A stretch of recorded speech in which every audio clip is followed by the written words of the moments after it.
Good evening, everyone. It's 8 p.m. It's Friday night, and you know what that means. It's time for SciFridays. As always, I'm your host, the Captain, bringing you the platoon, the best. The best, I guess loosely, in sci-fi from the 70s, 80s, 90s. You know, this week, there's no rhyme or reason. I don't even know why I put this episode together. There's no theme. But I think I'm working on a theme for next week. So, stay on the lookout for that. I want to thank everybody who was playing last week.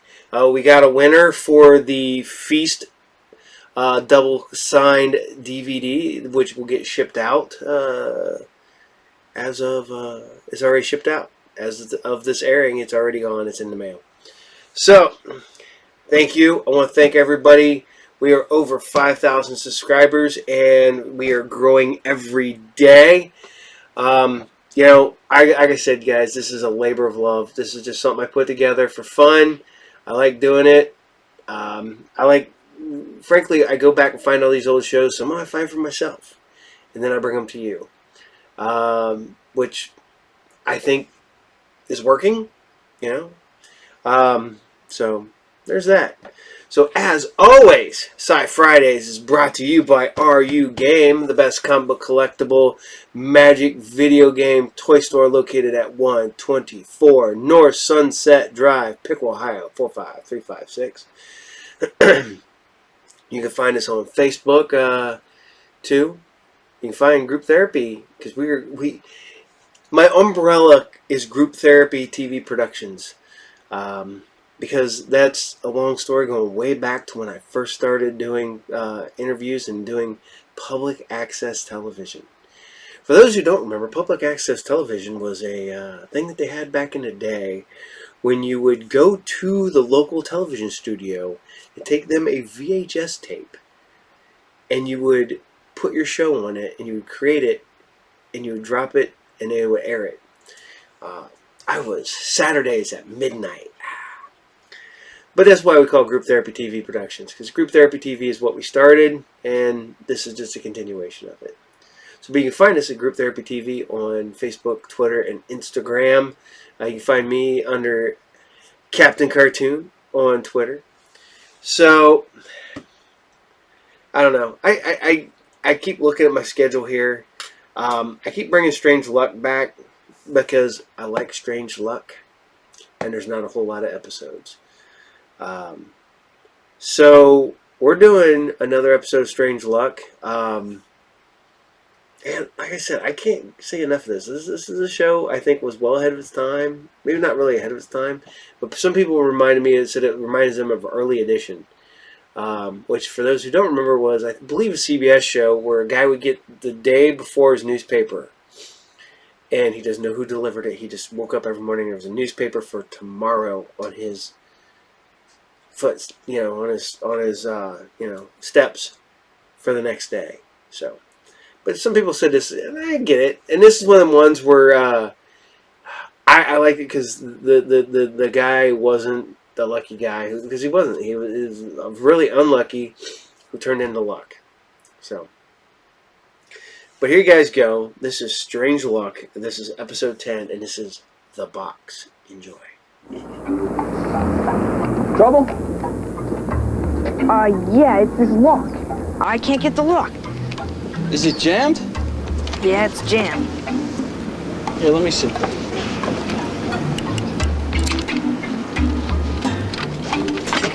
There you go.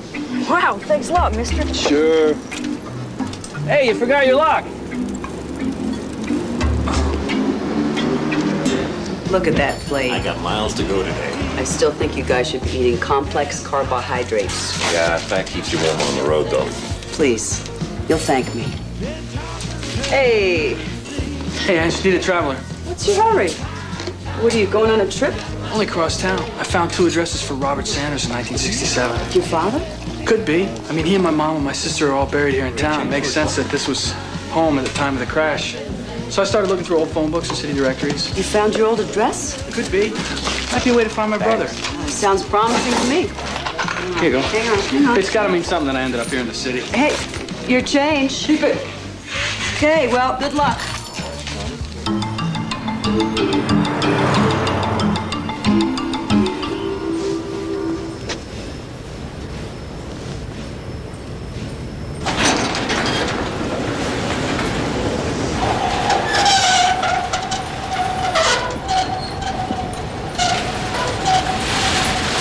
Where you been? You're late. Come on! They need those tips in Springside.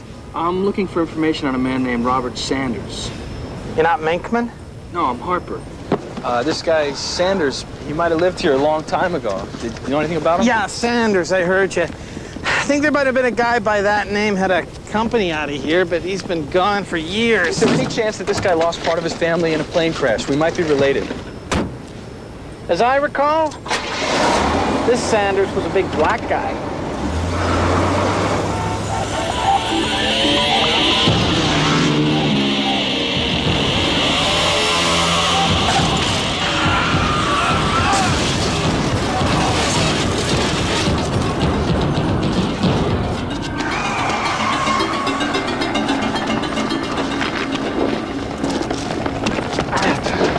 Got some help. Call an ambulance. Don't move. Don't keep away from me. Girl, listen. Hey, what's your name? Gordon. Listen. You want to stay still. You got to stay still. I need to give you something. You need to stay still till the ambulance gets here. Whatever you do, don't let this out of your hands. What is it? A weapon, a tool. It can't fall in the wrong hands. Promise me. I'll come back for it. Just promise me. All right. I'll keep it. Excuse me. My dog. Lay back. Just lay back. Lay back. Don't move for me, okay? I'm gonna check you out. Just lay your head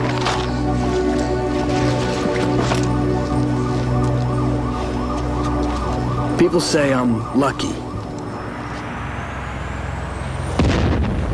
It all began in a plane crash 30 years ago. 106 lives ending in a single heartbeat. Not a soul survived. Except me.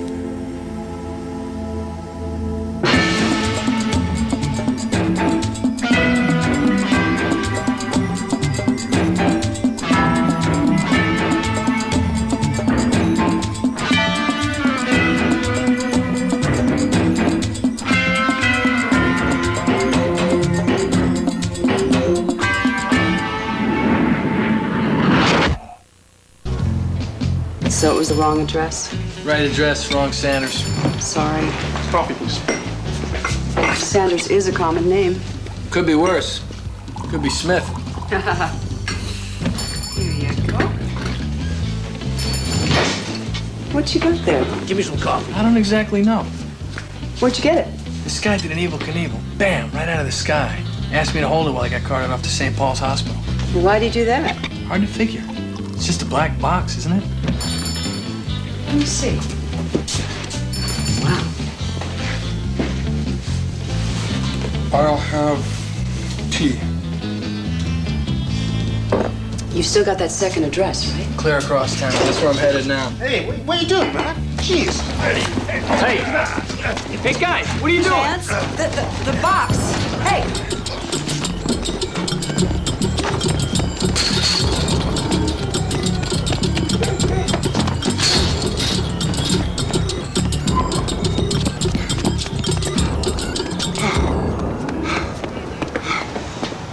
All right, give it back. The Karabka belongs to me. What? The Karabka. Whatever it is, I'm keeping it for somebody. No! Worth more than $5. Hey! No running in the store! I said no running in the store!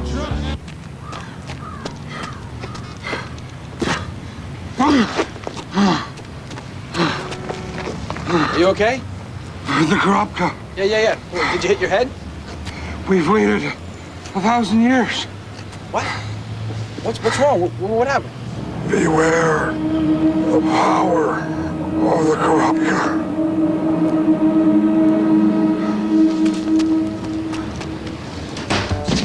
Call an ambulance. Now you just wait a second. What the hell is going on here? That guy collapsed out back. On my property?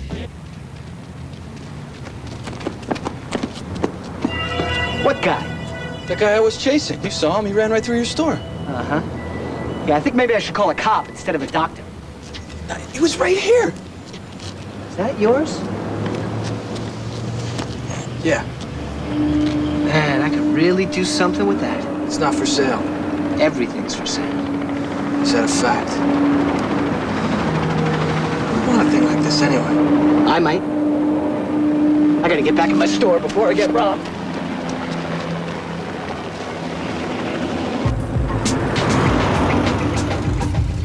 And Cheeto.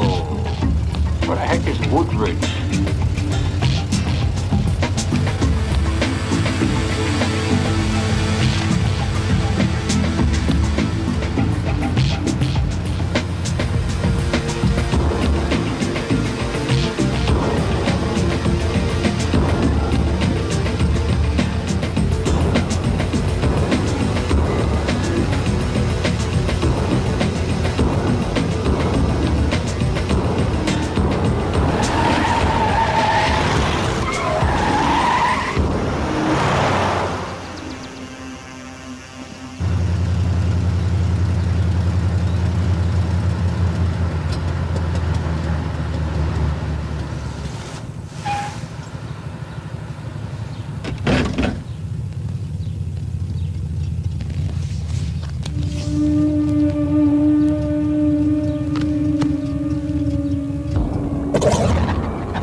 Afternoon.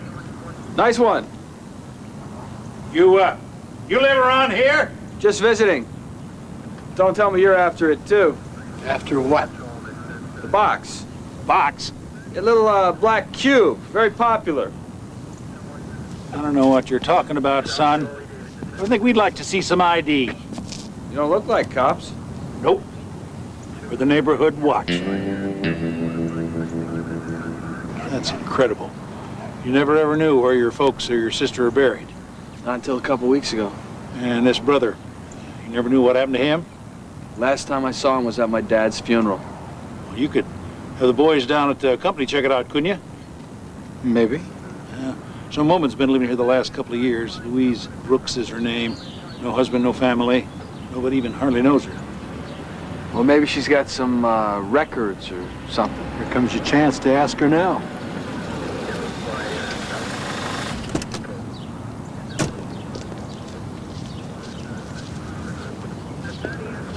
Is something wrong?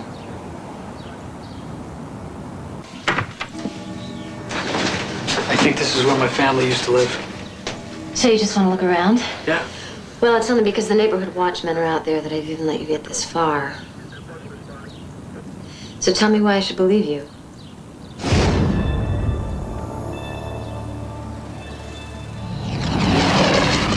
That door wasn't here.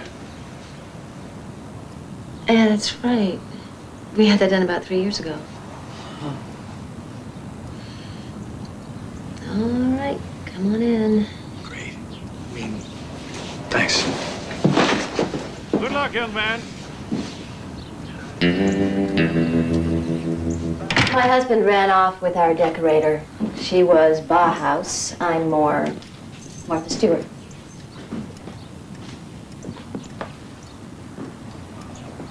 So is this where you grew up?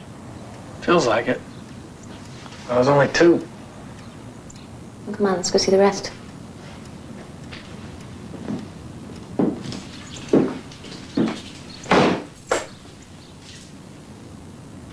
I haven't redone the kitchen yet.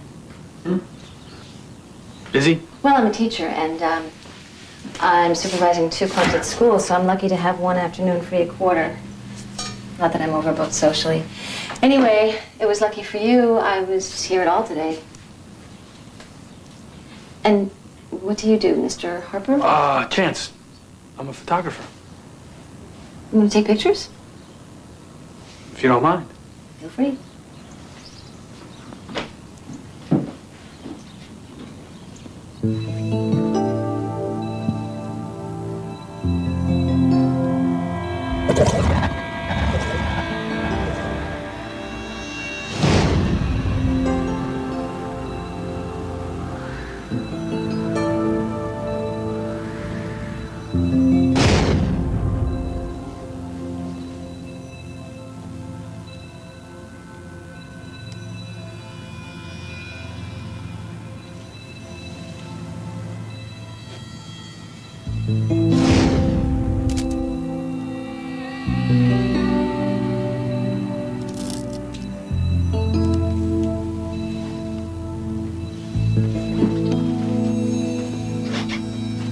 Ah, I see you found the guest room.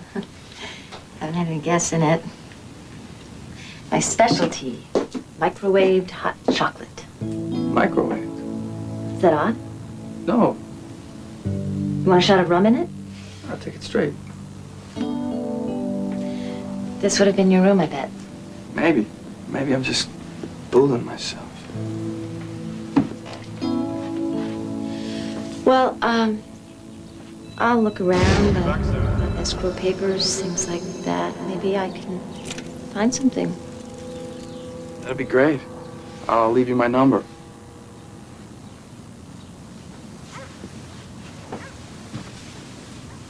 You sure you don't want a shot of rum in that?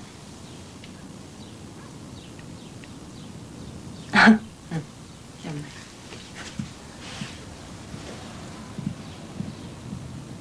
I like this house. Thank you. Thanks for letting me in. You're welcome. Well, I hope you find what you're looking for. Me too. Bye. Bye.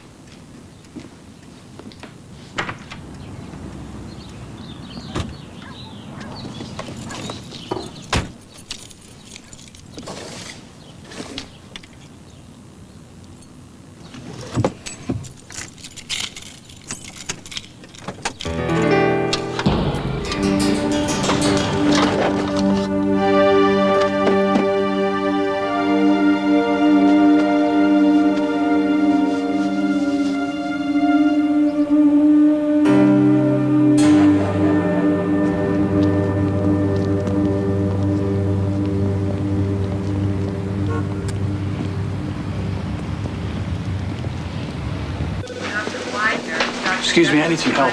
I'm looking for a guy named Borden. He was checked into the emergency room this morning. What on earth is that? I wish I knew. St. Paul's? St. Paul, this is 54. Coming in with a flat line, ETA 60. Got it, 54. We'll be ready. I'm sorry, you'll have to wait a minute. Dr. Robichaud, stat. Is that the touchstone? Pardon me? Do you have the touchstone? You mean this thing? Why, yes. Don't you know? All I know is 1 minute it's a power cube, next minute it's the Karupka. That's for memories. You're so young you probably don't have many. But just by being near it. I remember a boy I used to know in Savannah. He lived right on the town square until the day he was lynched. But you don't want to hear about him. I don't guess so. Are you its keeper? For the moment. Let me give you some advice. Be very careful. Anything that has the power for good and also do evil. Coming through. Excuse me, you were looking for Mr. Borden? Nobody's checked in by that name. Are you sure? I'm sure. How are we doing? No pulse or BP. Pupils were dilated when we got to him.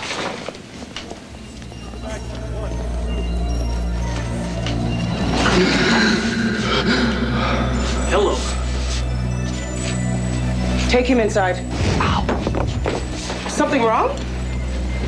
Got real hot all of a sudden.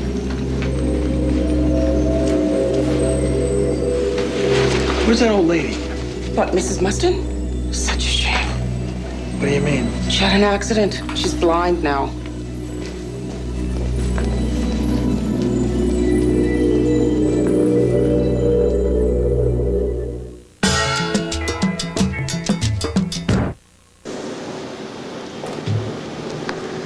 really appreciate it. I owe you big time. Just come to my show some night. Your what? Where is it? Uh,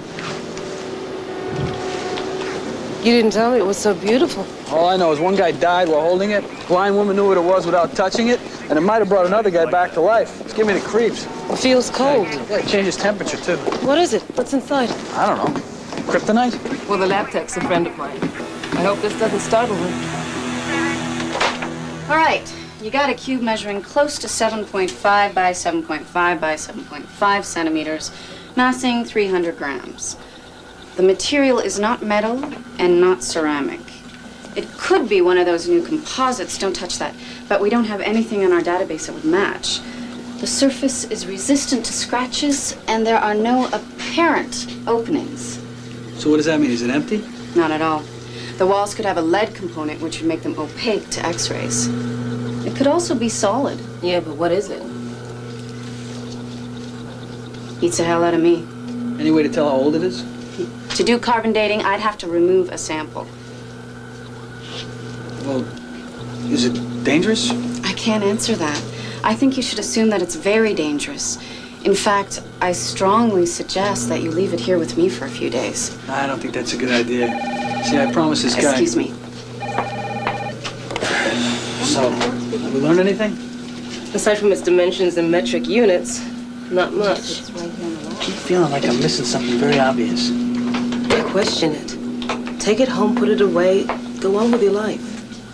What do you mean? I have some bad news for you. I've been ordered to confiscate the box. By who? The FBI.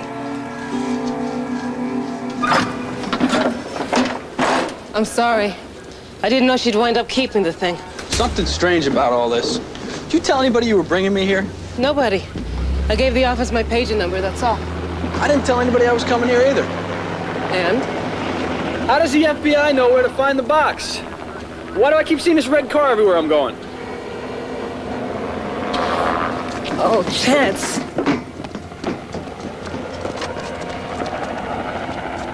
Hey. Oh my God. What happened? The box. Some woman took it. Dark curly hair. That way.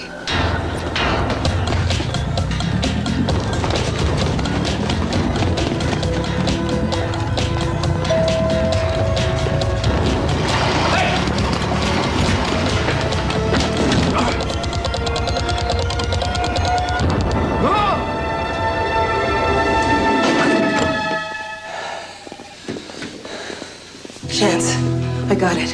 Where'd you find it? It found me. I tripped over it. What is going on here? Where did she go? I didn't see anyone. We gotta get out of here. Dr. Thomas Downs, there's a delivery for you. Please call extension 3821.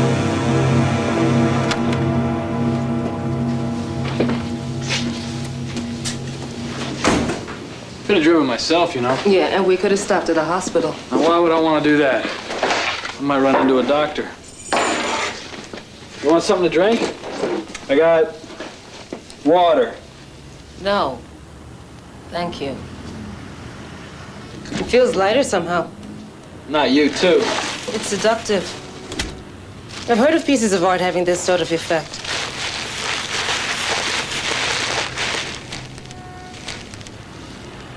Problem? I had a feeling somebody was following us. What else is new? Look, I gotta go. How's that feel? Swell. You sure you're gonna be all right? Yeah, I'll be fine. I'll give you a ride. No, I'm gonna take a cab to the lab. Hey, Doc. Oh. Let me know what happens. I will.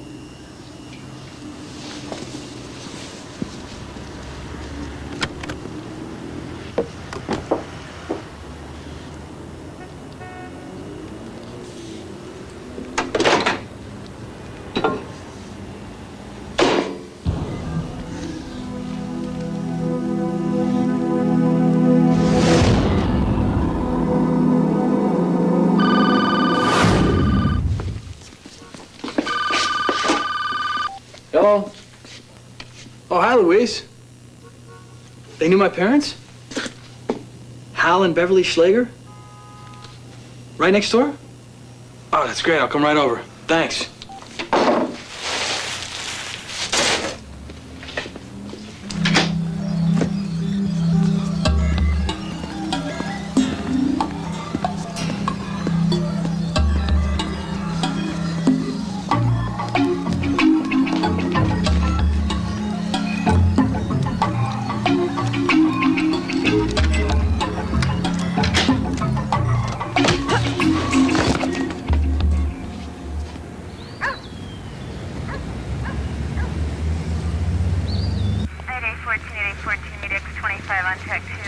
We had the first, well, one of the first houses in this whole area.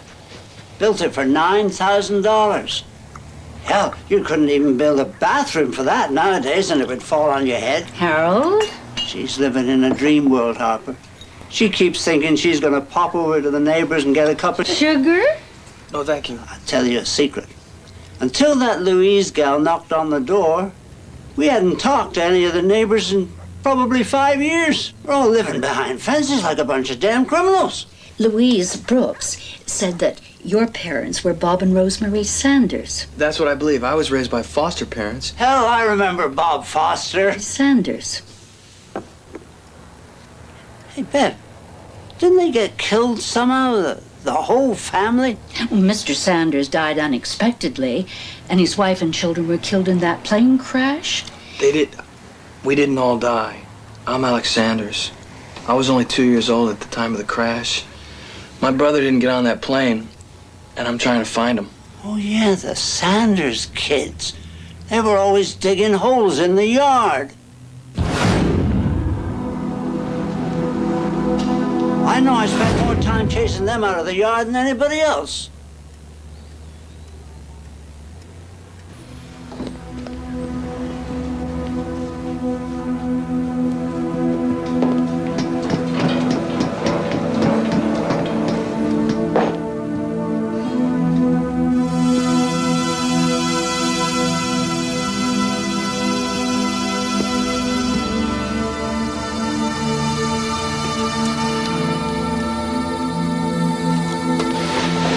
Oh, it must be nice to see one of your little neighbors all grown up, huh? Frankly, I thought you kids were a pain in the ass. I hope you're able to find your brother. Thanks.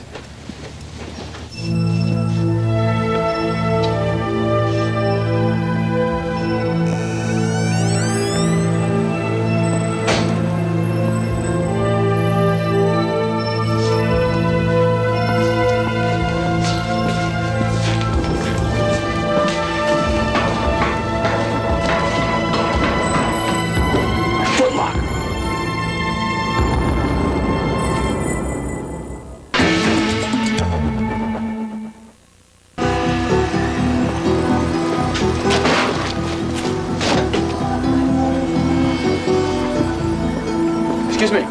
What's that you got there? Only business. Hey, wait a second. I just got ripped off. I'm not trying to rip you off. I just need to see what's in the... Let me... Hey, what the hell do you think you're doing? Sorry. You know what? Here. Hey, thanks.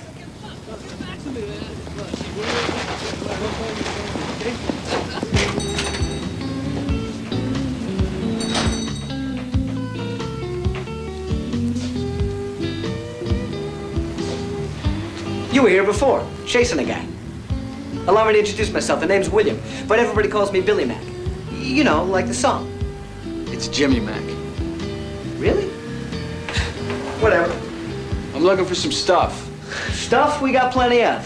Musical instruments, jewelry of all kinds. Watches are my specialty. This would be my stuff. I was ripped off. Why come to me? Why not go to the police? This is my lamp. That's a common item. How are you going to prove that's yours? The number 76 is carved into the underside of the base. Take a look. Do it.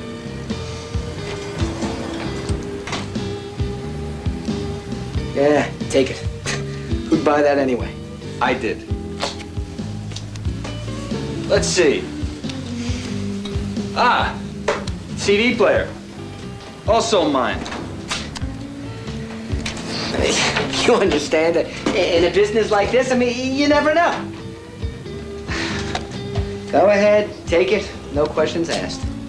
All this stuff came from the same kid a little while ago. And I gave that punk $125. I should have known better. What about a Foot Locker? Would have had a kid's leather jacket in it, some baseball cards, toy soldiers, newspaper clippings. No, nothing like that. All the kids sold me was the stuff you got right here. Oh, yeah. The box. I'm really sorry to see this baby go. Why? You know what it is? What do I look like? Alfred Einstein? All I know is I can move it. Everybody wants this thing, but nobody knows what it is. Do me a favor. Take your stuff and get out. Pleasure doing business with you. Neighbors said we used to bury stuff in their yard. You really don't remember. These past few days I've been getting flashes. Ever since I found that thing.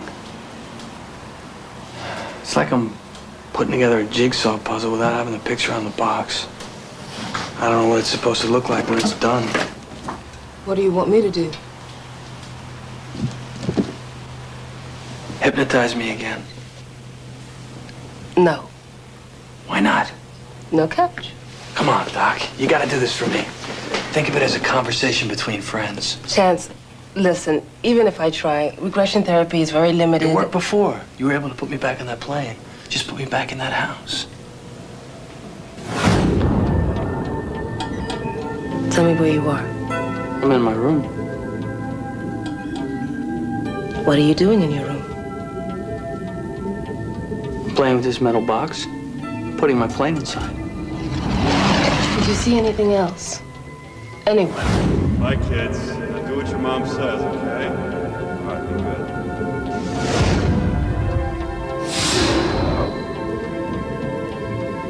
good. No, don't go. I want you to wake up on the count of 3. 1, 2, 3. I saw my father. Do you remember anything else? What were you doing in your room? I was putting one of my toys into some kind of a box. You know, the neighborhood looked different. There weren't any fences. What does that mean? Maybe the neighbors were right. We were getting ready to bury something under a tree, only the tree isn't there anymore. Where are you going? Home.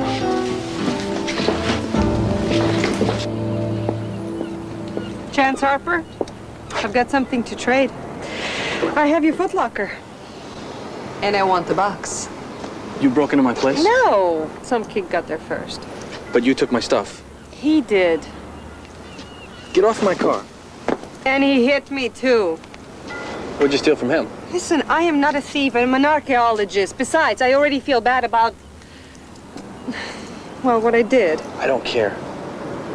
Just tell me where my stuff is. In a locker at the bus depot.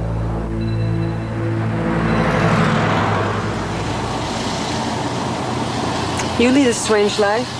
You know, accidents, break-ins. Yours being normal. You do what you have to. Breaking into people's houses, stealing their stuff.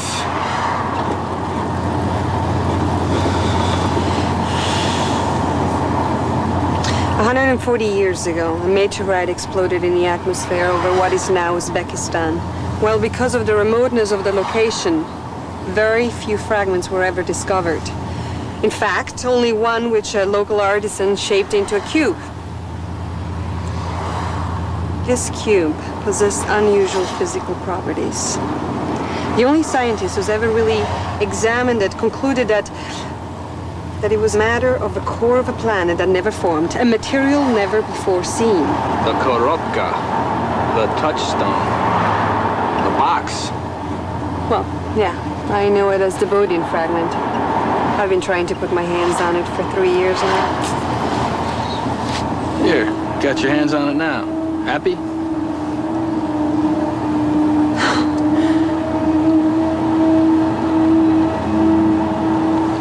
Not until I get my stuff back.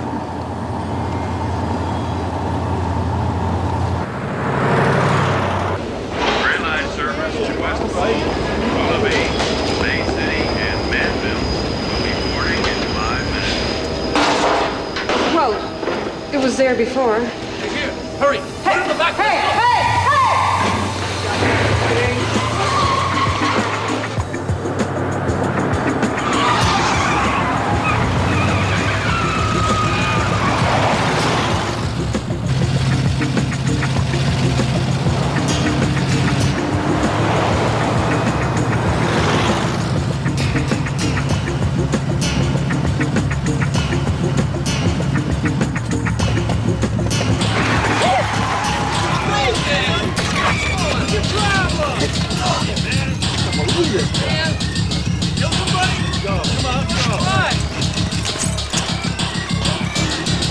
What are you doing? Wait a minute. You know they're getting away with your stuff. Because you stole it. You want this thing? You know I do.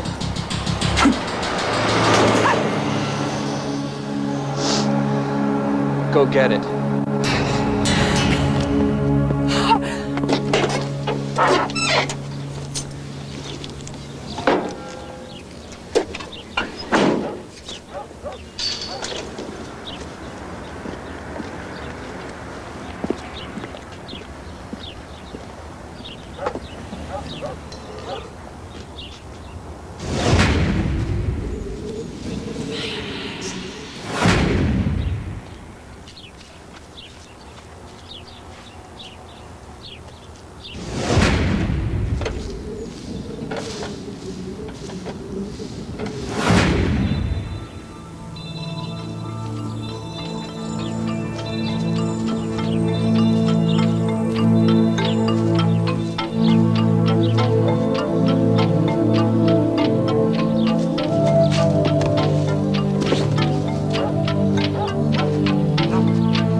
Afternoon. Hi. Harper, right? That's right. I thought you looked familiar. How'd things go with Louise? Oh, very well, thank you. What's with the shovel? Turns out there might be a family heirloom buried right here. And, Hal and Bev said it would be okay to do a little digging. Well, if she said it was all right.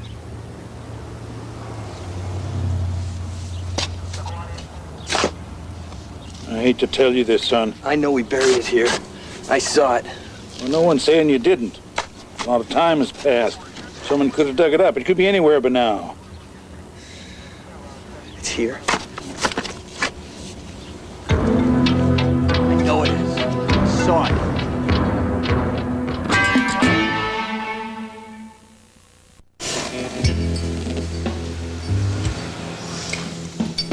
Like you could use some eggs. Okay. Oh boy, that's bad. What? You hate eggs. Eggs?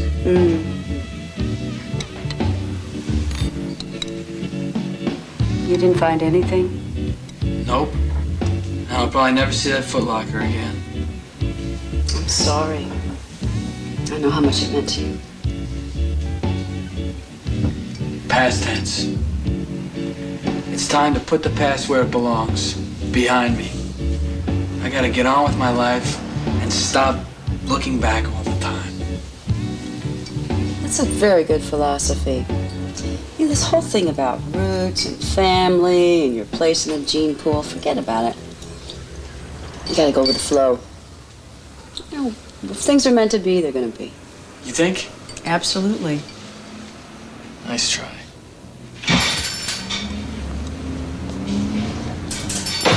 Go away. Take it back. Now what? I changed my mind. I don't want it anymore. I don't want it either. Get rid of it. See, the box keeps coming back to me unless I return it to you.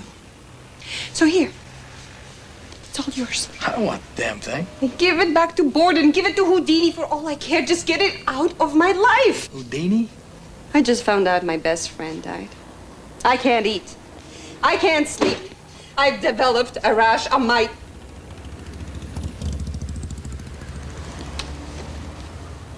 Never mind. Everywhere I go, I have people following me. I keep seeing the stupid new van.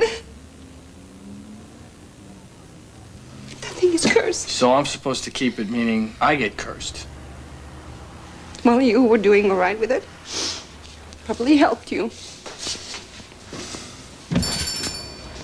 Now what? Well, if it's cursed, you should get rid of it. I already tried that. Look where it is. Well, maybe you should hide it someplace nobody will find it. Don't give it to me.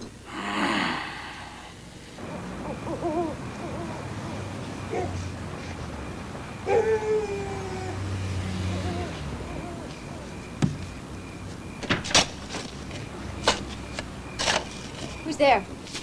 Chance. Chance. You scared me to death. I know, I just came by to Explain why you tore up the neighborhood? fill it back in. You know, it's really strange you showing up just now. Oh yeah, that happens with me. No, because I was just digging through some things, and I... Uh-oh. What? Company. I think I'm gonna go back into the house now. That might be a good idea. Or not. Chance, what's happening here? So I got this box and everybody seems to want it. I'll make you a deal.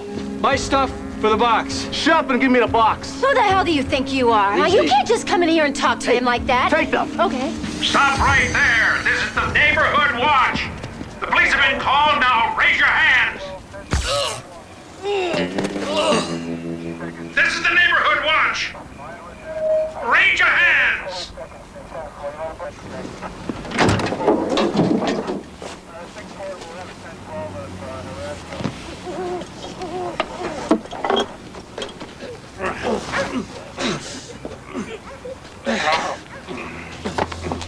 So, you want to press charges or what? Oh, I don't usually do that. We'll have them taken down for questioning anyway. We take trespassers very seriously around here. Stan? Stan Hawking? Oh, my God. How the hell are you? He had a heart attack a few years ago. I thought he was dead. You must be Louise. Oh, Louise Brooks, Beverly Schlager. Yes, as a matter of fact, we were... Oh, my God, I just remembered something. I'll be right back. Well, she looks like a very nice young lady. Are you married?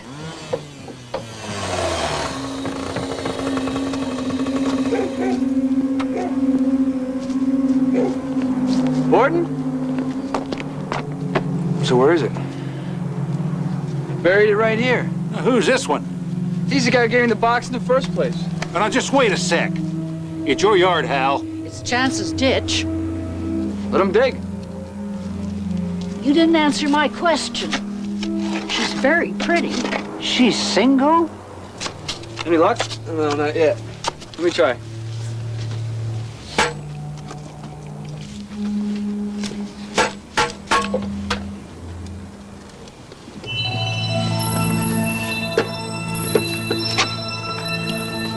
Here you go.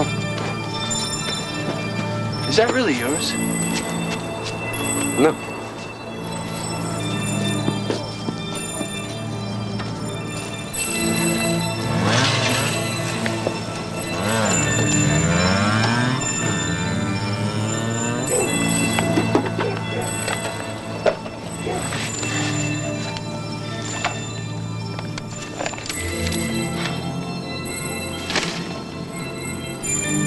What's that?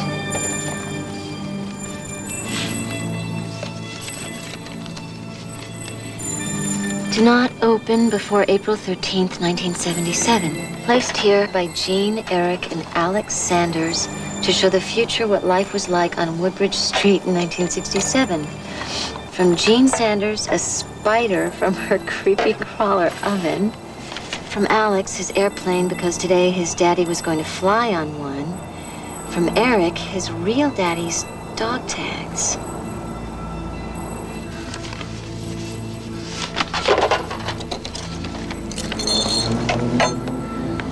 Vandenberg. Arthur E. Vandenberg. Arthur Vandenberg? Wasn't he married to that Sanders girl? Before Sanders? Chance, there's just one more thing. The escrow papers on the last page, here it is. There's a bunch of names and addresses of people that served as trustees when the house was sold in 1968. One of the names. Arthur Vandenberg, 3535 Chestnut Drive, Langley. Man.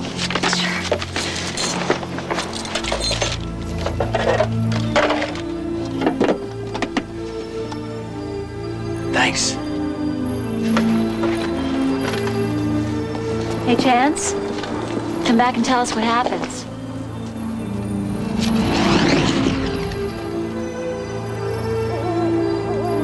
I will. You'd better.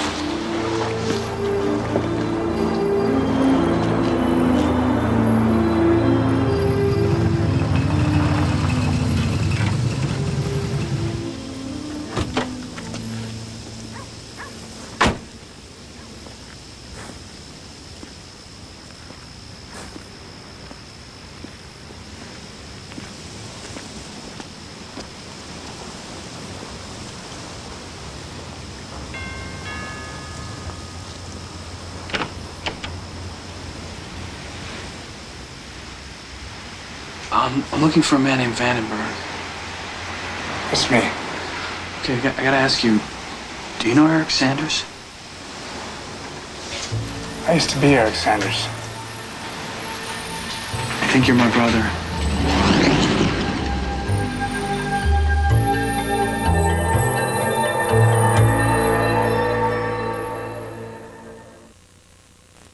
Stay tuned for scenes from the next strange luck.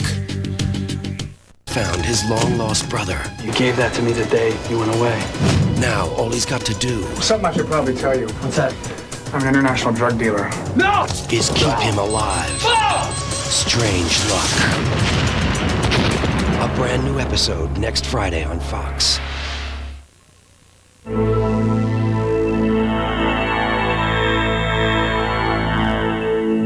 Alicia's law firm is a boys' club. They should take the entire office, put it 30 feet up in a tree with a rope ladder and a sign that says no girls. But Monday, Mind if I join you? she'll be the first woman I'll take you on. to break into the club You want to take a few warm-up shots before we start?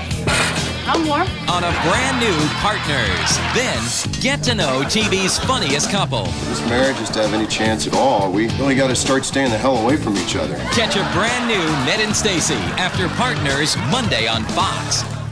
Roses are red, violets are blue, but the iris is the flower that will mean the end of it.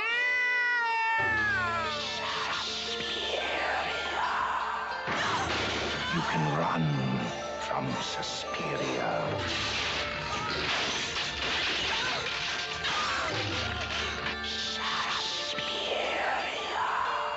You can hide from Suspiria.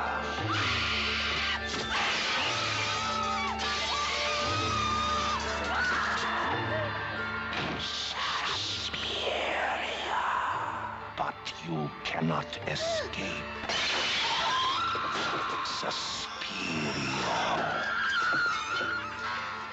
The only thing more terrifying than the last 12 minutes of Suspiria are the first 92.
Hey, I hope everybody's still liking Strangeluck. I know this is getting into that time of the year. It's Halloween time. For those, check your local listings for Halloween's near you. Halloween's just a few weeks away, man. The captain is trying to get a little fitter so I can fit into my New Year, to my costume. I can fit in it, but I want to look better in it. As bad as, man, I wish I go back. So I'm going to ask you guys, what was your favorite costume as a kid or growing up? What was your favorite costume, period? Doesn't matter. You could have your favorite costume last year and you could be 40. So what is your favorite costume? I mean, literally, I got my favorite costume like, 2 years ago. That is my full set of Stormtrooper armor because it's a full set of Stormtrooper armor. It's Shadow Trooper armor, but it's a full set of Stormtrooper armor. I got my Sith robes. I have a full Spider-Man costume. And man, I tell you what, it's having fun. I love going out, taking my kid trick-or-treating. I wear a full costume taking my kid out trick-or-treating because I have just as much fun as he does.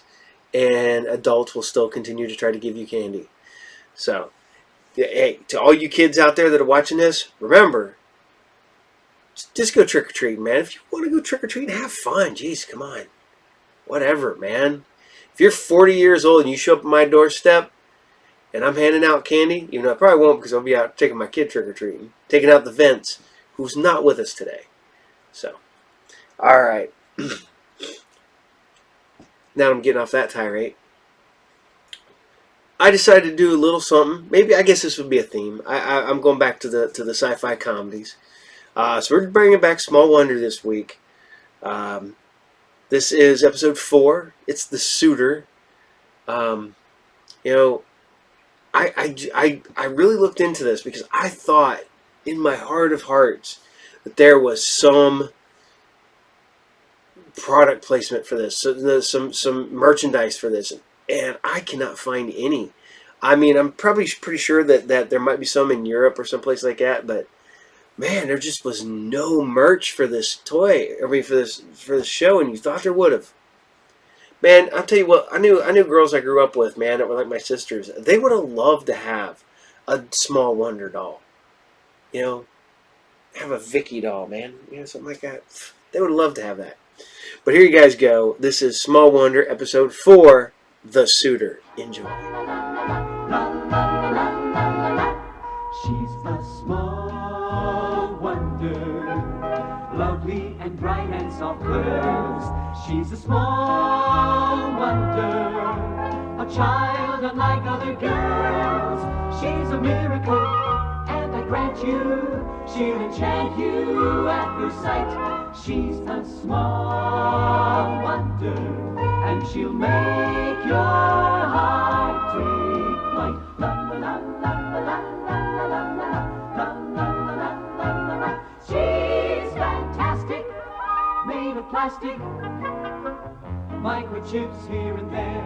She's a small wonder, brings love and laughter everywhere.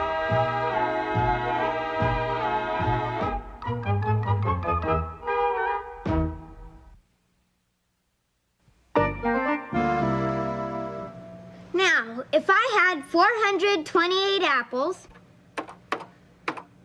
and you had 964 apples, could they be divided into 12 baskets of apples evenly? Man, that's all applesauce to me. The answer is 116 apples in each basket. Wow, you're faster than a tongue in an ice cream factory. This is fun. This is fun.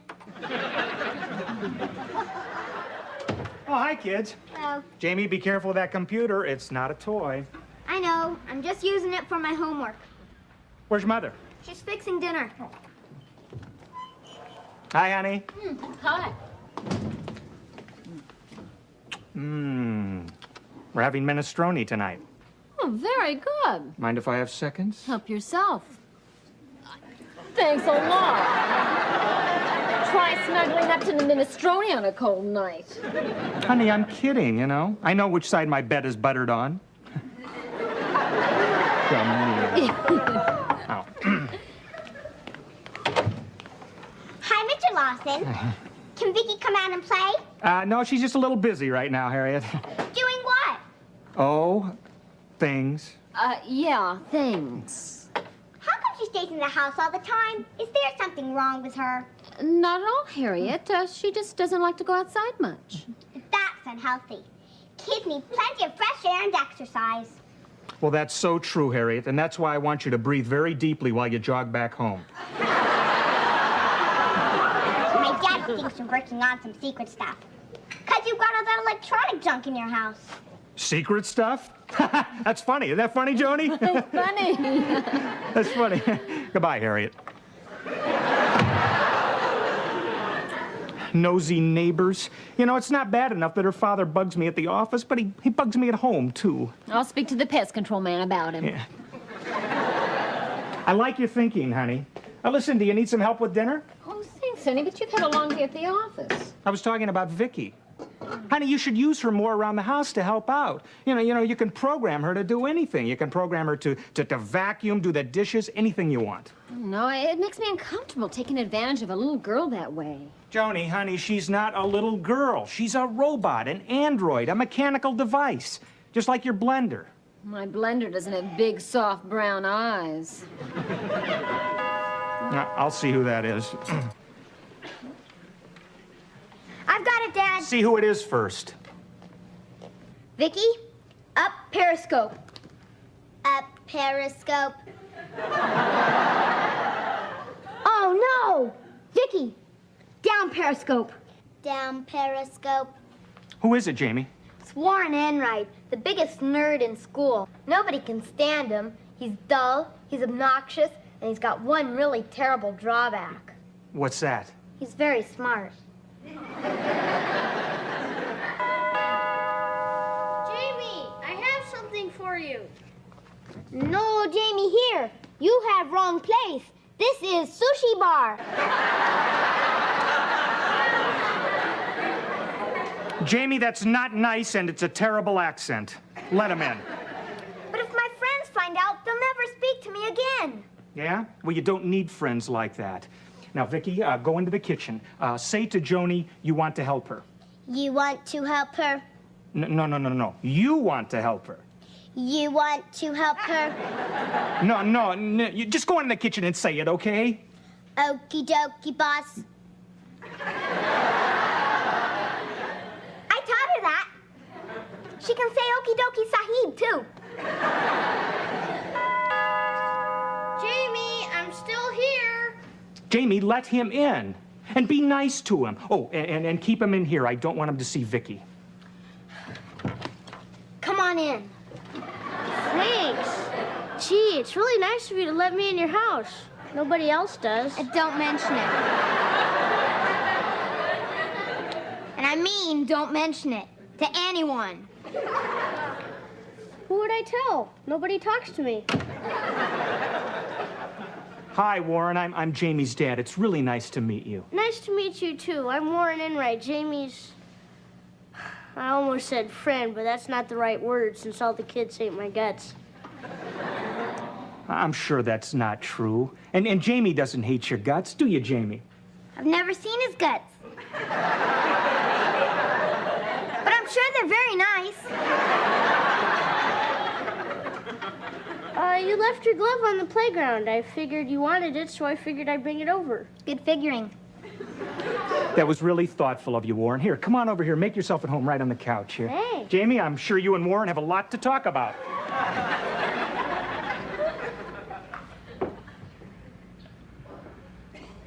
So, what do you want to talk about? Whatever. Oh, hey, I bought this great stamp for my stamp collection. You want to see it? Sure, sounds really exciting. It's in my knapsack.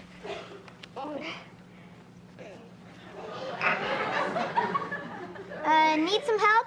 No, thanks. It's the only exercise I get.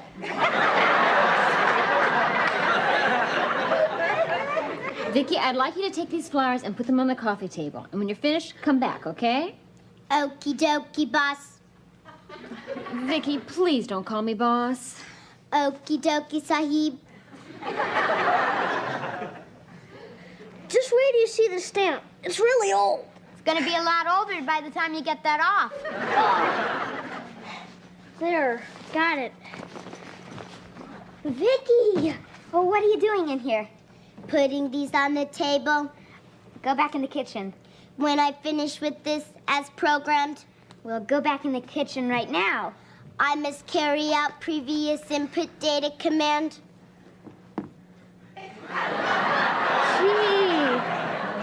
you're really into computer talk. Let's go, Warren. Is Vicky your sister? She's my cousin. Bye. She's the most beautiful girl I ever saw, and I think she likes me. Likes you? Yeah, she's known me for almost a whole minute, and she didn't insult me. She's the only girl who's ever done that. She doesn't really know you yet. Can I come over and see her again? No way. Forget it. Vicky's not your type. Goodbye, Warren. Boy, you sure fooled him. The poor nerd thinks you're a real girl. The word nerd is not in my memory bank. Well, it should be. A nerd is the lowest form of life. And this nerd's got a crush on you. Crushing me will ruin my circuits. No, I mean he likes you. The way boys sometimes like girls. It has to do with a bunch of mushy stuff like kissing and hugging. Yeah. Kissing and hugging. Yeah. Well, I guess you don't know about those things. See, this is a hug, nothing personal. And this is a kiss. Yeah. And when boys and girls like each other, they call each other by stupid names like honey buns.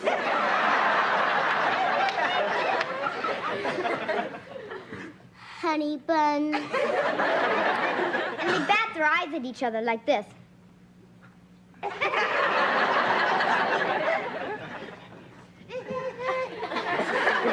You learn fast, Vicky. Fast, like a tongue in an ice cream factory. Honest, Dad, there's nothing to worry about with Warren. He didn't suspect a thing about Vicky. He thinks she's a real girl. That's great. That is terrific. You see, honey, that's the one concern I had. Can she pass for human? Honey, that was a terrific dinner. Thank you. Oh, it's nothing special. Just a little something I've been whipping up since 8 o'clock this morning. Honey, let Vicky do that. Vicky, take these dishes away. Oh, no, Vicky. Ted, she helped me before. Vicky, you relax. What's the matter with her? I guess that's a robot's way of relaxing. I'll get it, Dad. Come on, Vicky.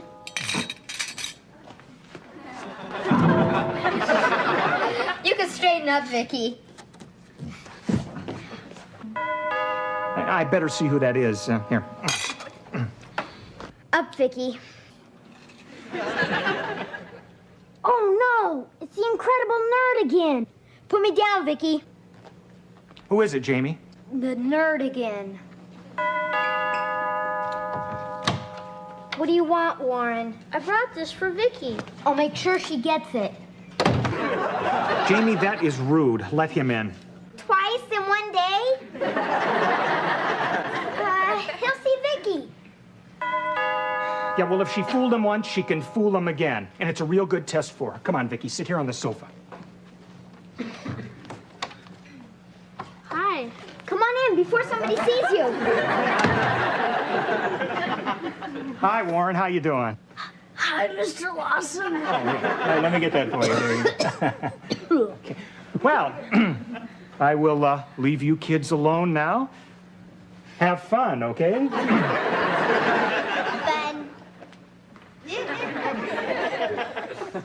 Who was it, Ted? Well, it's Jamie's friend Warren, but I think we better keep an eye on Vicky just in case.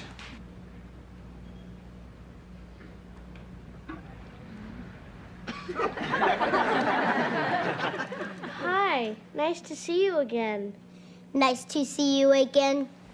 This is for you. It's a real special flower. A real special flower?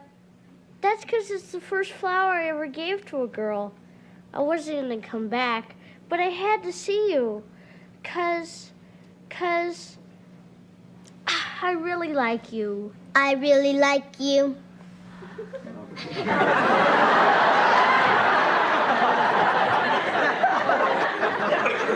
Gee, I like you very much.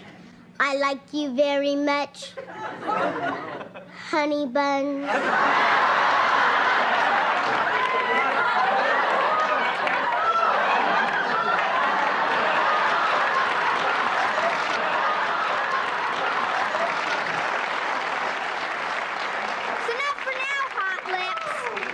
Goodbye, Vicky. I'll be back tomorrow and every day after that,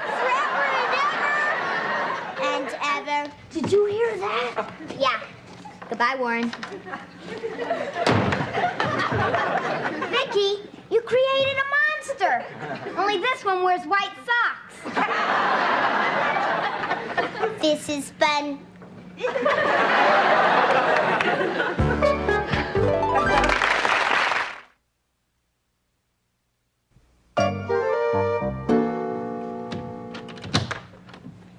Hi, Vicky. What are you doing? Your folks went shopping and said to sit here and not touch anything. They didn't mean it like that. You can relax now. Relax. Jamie! Jamie! Oh, no, it's Warren again. Vicky, straighten up and get behind this door. Hurry. Behind the door. Hurry. Hi. What did I tell you at school today? Didn't I say not to come over here anymore? Jamie, I have to see Vicky. I love her. Cupid has shot his arrow into my heart. You missed your heart and hit your brain. Vicky doesn't like you, Warren. Not that way. She can tell me that herself. Where is she? She went back home to Alaska. Just head north and turn right at the first igloo. I don't believe you. Are you there? Honey Buns? I'm here, Honey Buns. Warren, you're wasting your time. Goodbye. I finally got rid of that pest. I'm still here, and I'll be here forever. He wouldn't be hanging around if you treated him like real human girls do.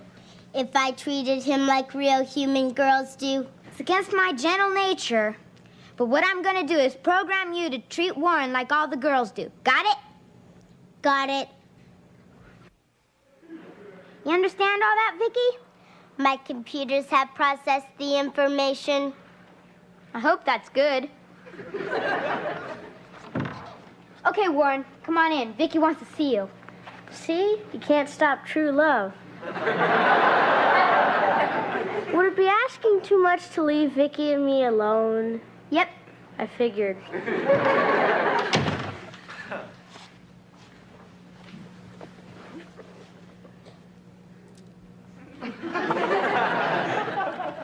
Hi.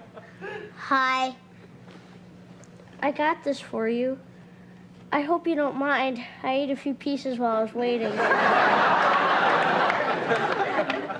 I got a heart-shaped box to show you how much I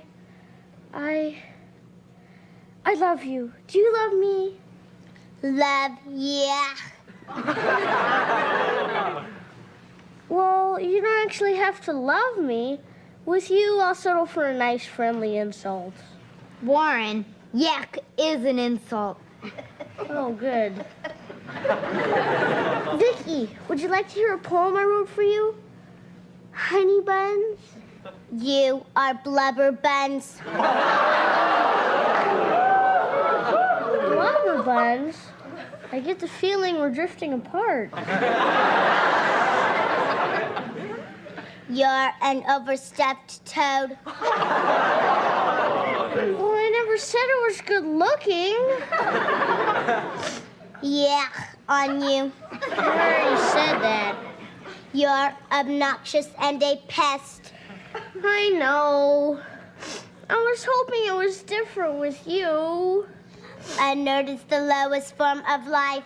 I'm not even a good nerd. I know it was too good to last. Hey, Warren, don't cry. Come on, she's only a girl. Sort of. Hi, kids. Hi. What's the matter? Why is Warren crying? Oh, I'm sorry. You'd think I'd be used to it by now. Used to what? Well, I thought Vicky liked me, but she's just like all the others. She called me an overstuffed toad. What? I also called him Blubber Buns. I think I'm getting the picture. Me too. Jamie in the kitchen on the double. You too, Vicky. Well, I'll be going. Oh, no. Wait, Warren. What for? My life is over. I thought you might like some milk and nice chocolate chip cookies.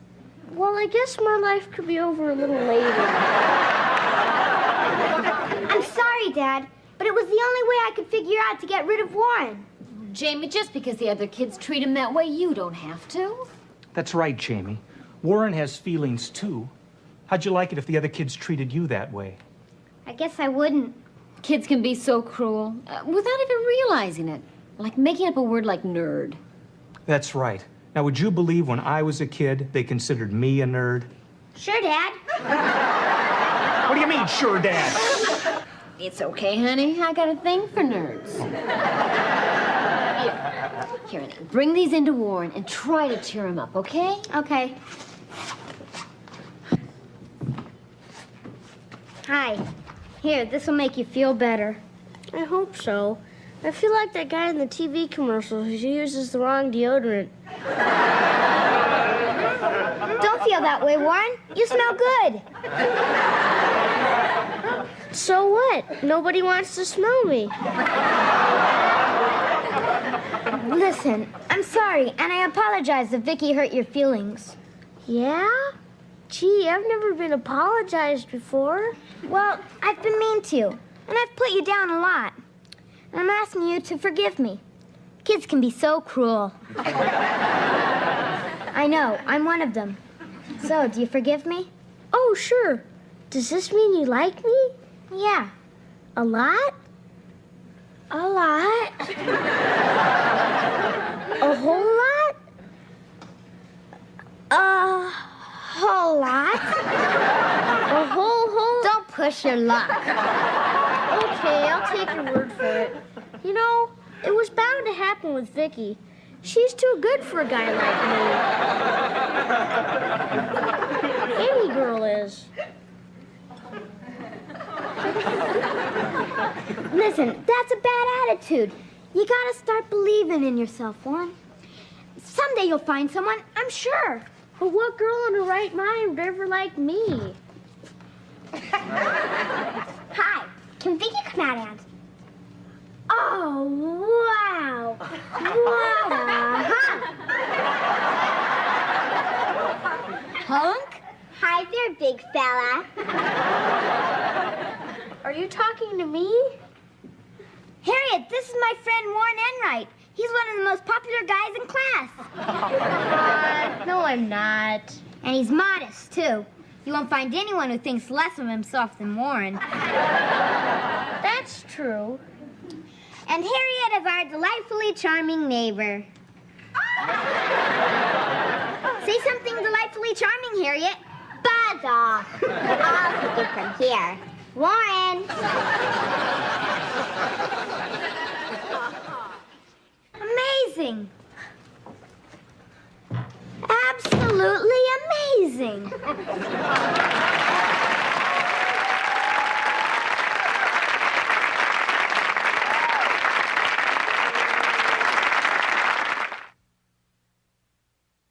She's a small wonder, lovely and bright and soft curves. She's a small wonder, a child unlike other girls. She's a miracle, and I grant you, she'll enchant you at first sight. She's a small wonder, brings love and laughter everywhere.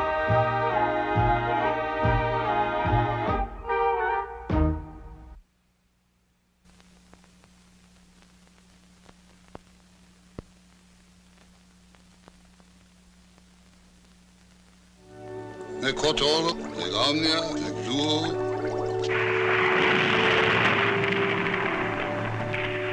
I have been witness to something. Something of consequence to you. To me? There's a great task needing to be done. No doubt you've heard of our trouble at home. A dragon. Fire and stench. It is evil. Pure and simple. You want me to do battle with that? Behold, for I am chosen, I shall die that many may live. Twice each year, the king selects a new victim. Chosen by lot. Girls. Virgins. Your king's made a pact with a monster. But your children were dying! Only a few. Does that sound cruel? Blacksmith, have you ever forged a weapon? An edge like no other on this earth.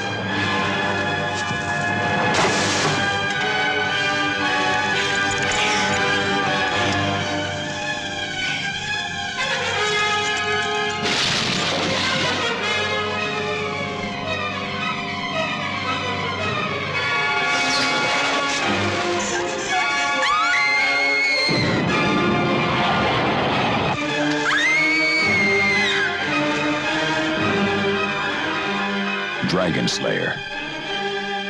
Coming from Paramount Pictures. It's 20 years later, and Vince Raven is going home. He's hoping for a new beginning, but somehow he can't escape the horror of his past.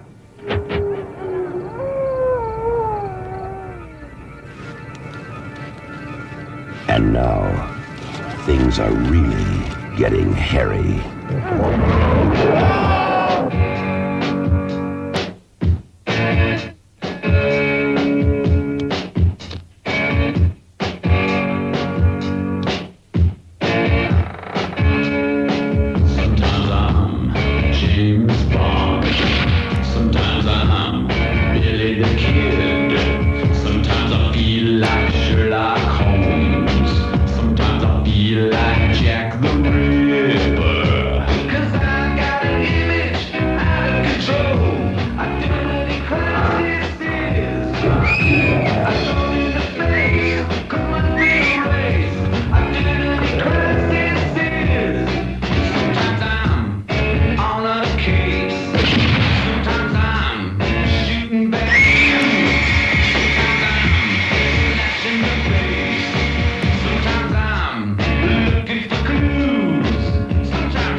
People say it's only a legend, but no matter how real the story, a legend can't kill.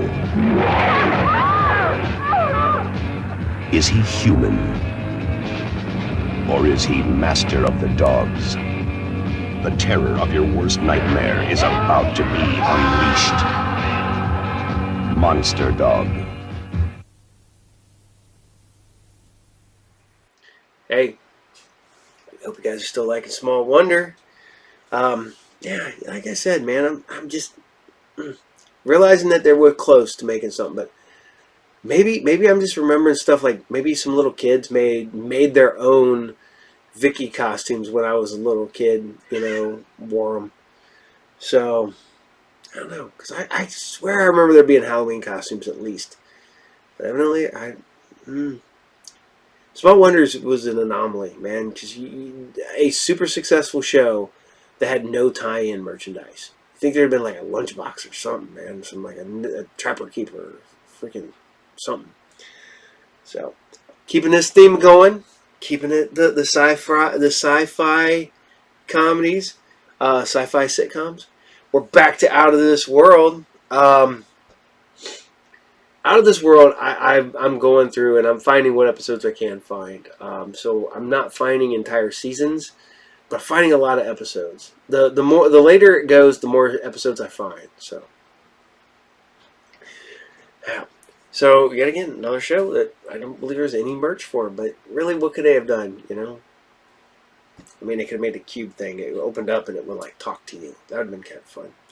But this is Out of This World. This is season 2, episode 19, and this is Beano the Kid. Enjoy.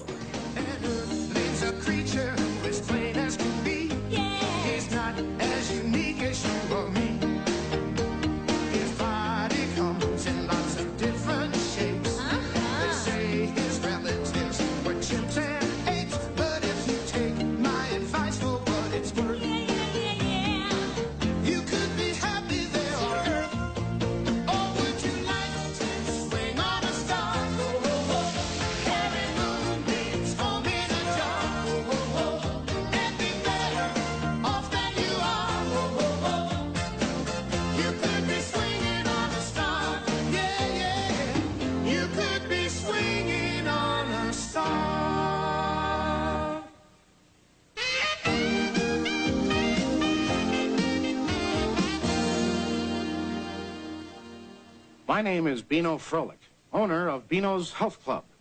When I'm not chairing a big board meeting, you can usually find me racing formula cars at Indy, wrestling alligators down under, or giving stray puppies a place to call home. Well, what do you think? Beano, this is a presentation for the Executive Businessman's Club. Do you really think they're going to be impressed with exaggerations, half-truths, and bold-faced lies? Yes. Mom, I found some stuff for your charity collection. Oh! You wouldn't believe some of the things I found buried in that garage. Really? Like what? Well, remember Mrs. Garavelli used to live across the street? Uh-huh. Mrs. Garavelli is buried in our garage? No, her edge clippers were. Boy, I haven't seen some of this junk in about 20 years. Look at this, my old baseball glove. Oh, boy, does this bring back a memory. Championship game, bottom of the ninth. 2 men out, 3 men on base. The opposition sends up their best hitter. Pow, he hits a long fly ball to the left field wall. A diving catch, and the ball landed right in this glove. Oh, yeah. You know, it was so lucky you lent it to Davy Bowers that day. Hey, and I also found your Army Man set. Oh, no. Those weren't mine. Those were your mother's. Really? Yeah, she used to play this make-believe game called Weekend Pass. See, she'd pretend she was a USO singer, and then Beano. We don't want to bore Evie with these silly childhood stories. She's got a lot more work to do. Tell me later. You got it. One more slip like that, I'll tell her all about you and Malibu Barbie. Hey, Donna, look. Got something for your charity. Kyle, you borrowed this waffle iron from me. Really? Well, you wouldn't want it back now. It's filthy. Never mind that, Donna. I've got to prepare my interview for the Executive Businessmen's Club. All right, okay. The Executive Businessman's Club? Those shallow, pompous, egotistical bores? Turned you down, huh? 13 times. Well, I'm going to go home and have breakfast. I haven't eaten yet. Oh, Donna, can I borrow your toaster? Bye, Kyle. Bye. Hey, look what I found. I know that sound. That's my old bike. Oh, boy, I haven't seen this in about 20 years. Look at this. Oh.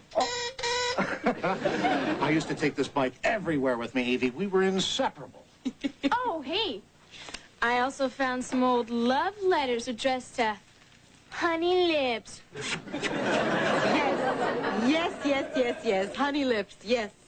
Yeah. This was Mrs. Garavelli's nickname. Yes, old Honey Lips Garavelli. I'm going to take these and forward them to her right now. Hey, why don't you take your old bike for a ride, huh? Oh, me? What, with my bad knees and my back is acting up, my feet are killing me? Well, you can ride it to the hospital. Boy, you know, Evie, it would be great to feel like a kid again, even just for an hour.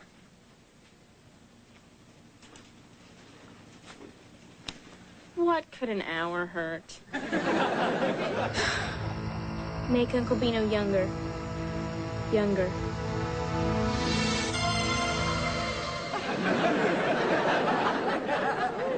Uncle Beano, are you all right? Well, sure I am. You stupid cuckoo head. Hey, what am I doing with these on? I'm no Four Eyes. Make way for the Beano Express. See you later, alligator. Wait, where are you going? That's for me to know and for you to find out. No!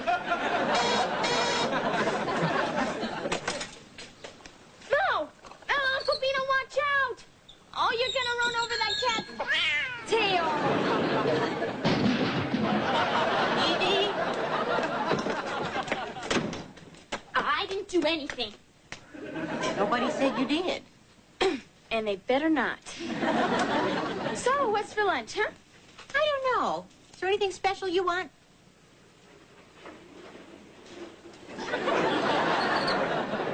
Uncle Beano? What? Uncle Ben's. Yeah. You know, I have a sudden craving for some Uncle Ben's rice. Are you okay? Of course I am. Watch out, watch out, watch out for what? Watch out you don't overcook the rice. Evie, I haven't started it yet. Well, yeah, so you better get in there and start cooking. I'm starving.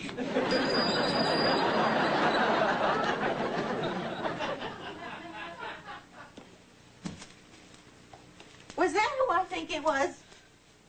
I don't know. Who do you think it was?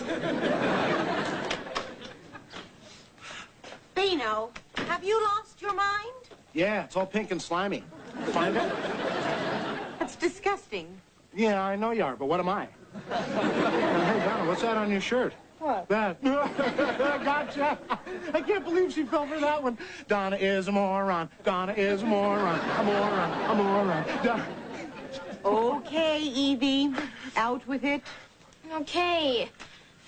I thought Uncle Beano might enjoy being a kid again, so I gleeped him into a 10-year-old. Oh, gleep him back.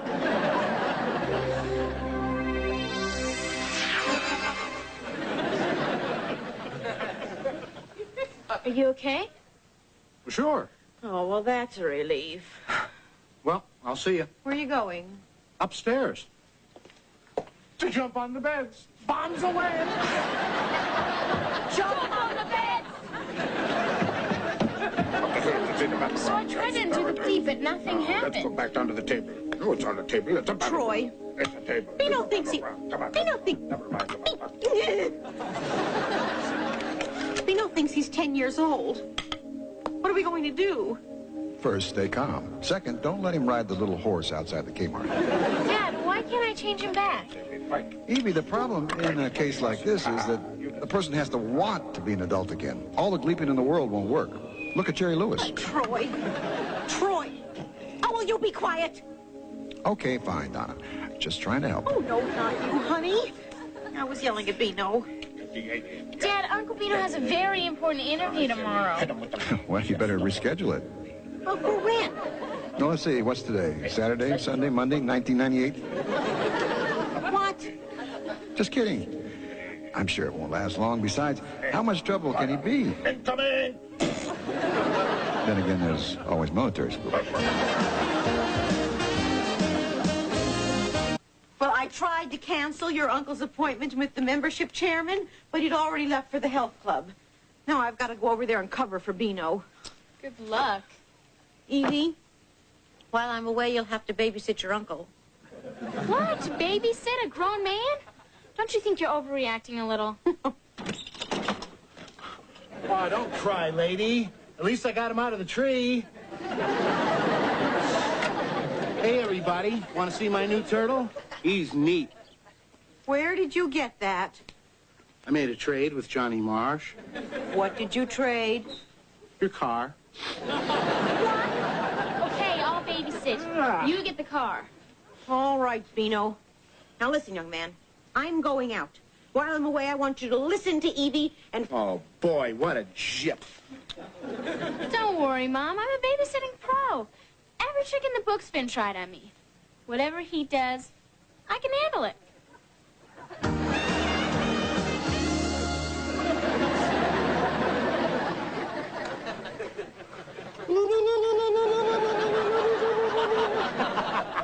I'm not kidding, Beano. Untie me. Silence, paleface. You speak to Sitting Bull.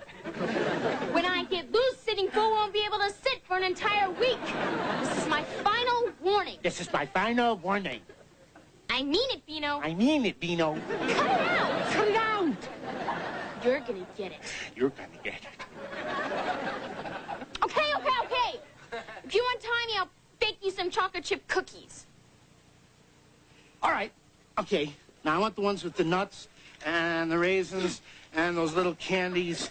Your history, you little brat. Oh, no, Edie, no. What about my cookies?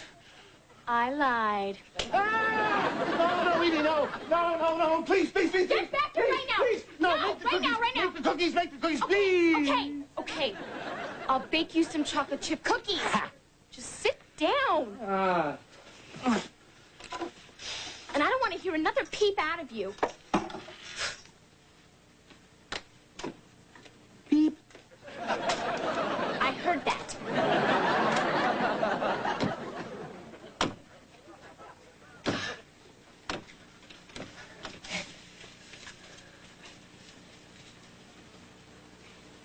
We're all out of chocolate chips, but here's some popcorn. Beano. Beano? Okay, Beano. I got it. No. I got it. Hi. Can I see Evie? Yeah, there she is. See her? Bye. Sorry. Hi, Chris. Come on in. Is there something wrong with your uncle? No. Why do you ask? Hey, Chris, what's that on your shirt? Gotcha. Are you sure there's nothing wrong with your uncle? Well, okay. There was this little accident. He got struck by lightning. But he'll be fine. I mean, I just have to wait till my mom gets back. Master! Oh, I've got a splitting headache. Is your mom coming back soon? I don't know. She's at the health club sweating. Beano said that on his profile, did he?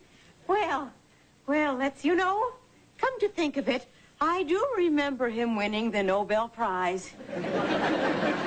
According to his application, he's also done a great deal of social work. Really? Yes.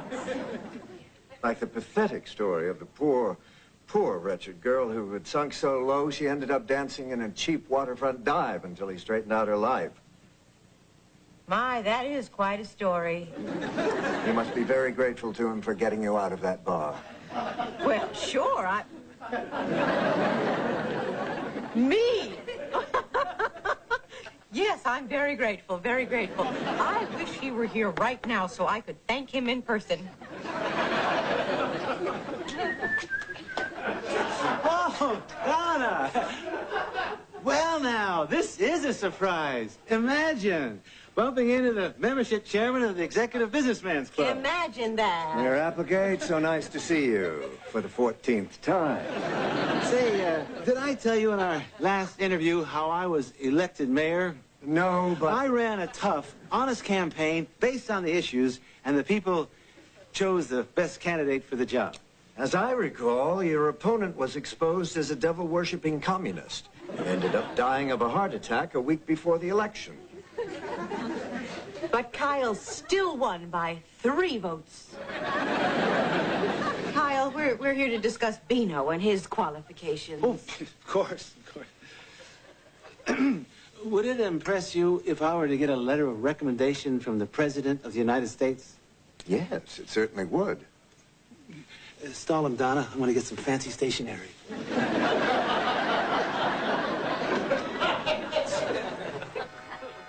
Watching TV was a good idea. A good idea was giving Beano 25 cents to leave us alone.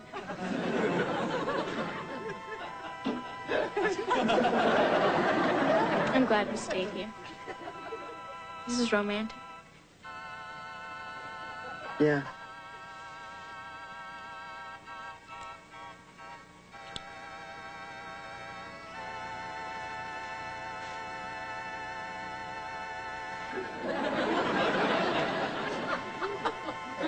Have you been doing a lot of dishes lately? Your hand feels rough.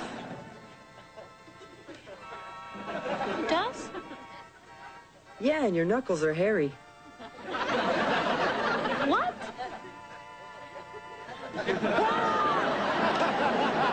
Chris and Evie sitting in a tree. K-I-S-S-I-N-G. Uncle Beano! I'm not Beano. I'm Super Beano. You keep it up and you'll be baked, Beano! Hey, Chris, stay right where you are. Pretend you're a tall building, and I'll leap you in a single bound. Ready? I'm out of here, Evie, faster than a speeding bullet. No, Chris, please, wait, I can explain. Maybe. According to this, Mr. Froelich is quite a music lover. Oh, now that's true. As a matter of fact, he claims he was the 5th Beatle. Oh, my gosh. Oh, I'm so sorry, Chairman Long. Oh, I'm sorry. Oh, dear, this interview hasn't gone as well as it should have. Mrs. Garland, the docking of the Hindenburg didn't go well. This has been a disaster. Well, I hope you can see by Beano's application that he's intelligent, respected, and lost. Beano's lost? Did you say Beano is lost? Yes. Yeah, Beano's lost. Lost in thought. He's a very philosophical guy. Yes. Chairman Long, I'd like you to meet my daughter, Evie. Oh, the one Beano rescued from the killer sharks. Well, Mrs. Garland, I'm afraid I can't recommend your brother for membership. Oh, please give Beano one more chance. If you could only meet him in person, you would see that he is a man of wisdom, culture, and maturity.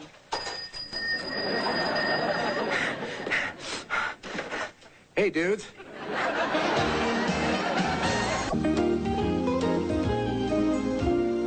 Beano, where have you been? This is Beano Froelich? Yeah, that's my name. Don't wear it out. He's the old geezer. I beg your pardon? Oh, I said, what's that on your shirt? Beano, this is Chairman Long. Oh, yeah, I know your brother. Extra. Get it? Extra long. You can't be the man whose last book read was Alexander Solzhenitsyn's Gulag Archipelago. Wow, say it, don't spray it. I think I have all the information I need. Well, thank you for coming, Chairman Long. I'm sorry we wasted your time. All right, my stuff's here. Great. Hey, mister, if you got any kids, why don't you tell them to come on over and play? Are you putting all this here for kids? This? Oh, yeah, this is the coolest stuff. Kids love it. So if you come here to work out, you can bring your children, and they can play with this. Yeah, sure. I guess. Yeah, isn't that a great idea?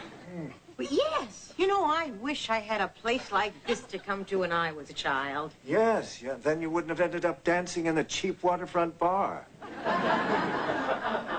You see, Beano realized that kids today have nowhere to go and do things with their parents. Right.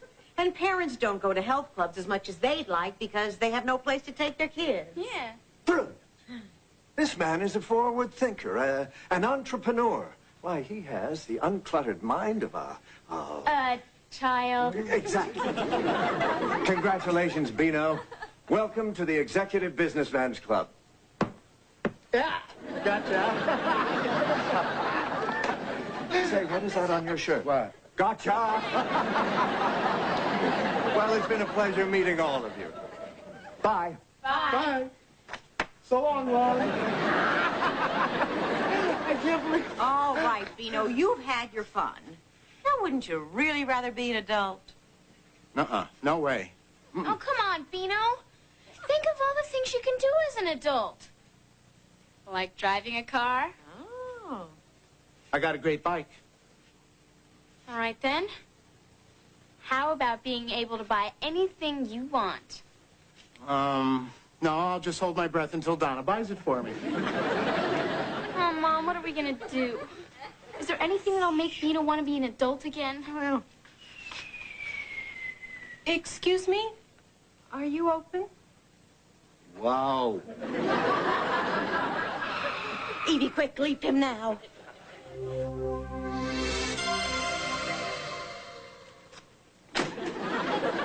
Do you still want to play with toys? Yeah, I'll say, and I think I'll start with that doll right over there.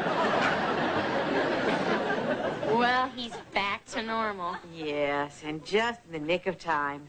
I've been losing my mind trying to find Dr. Denton's in size 48.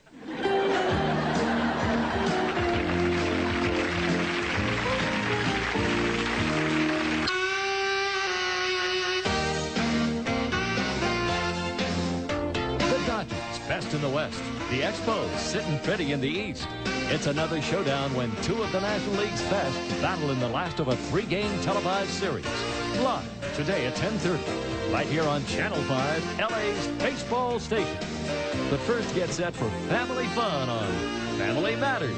Up next.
Next few days, you're going to be the human component in the Turing test. One day the AIs are going to look back on us the same way we look at fossils.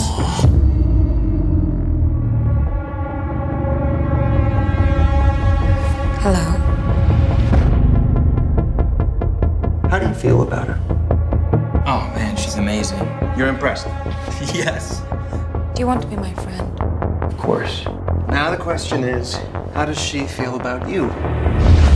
Do you think about me when we aren't together?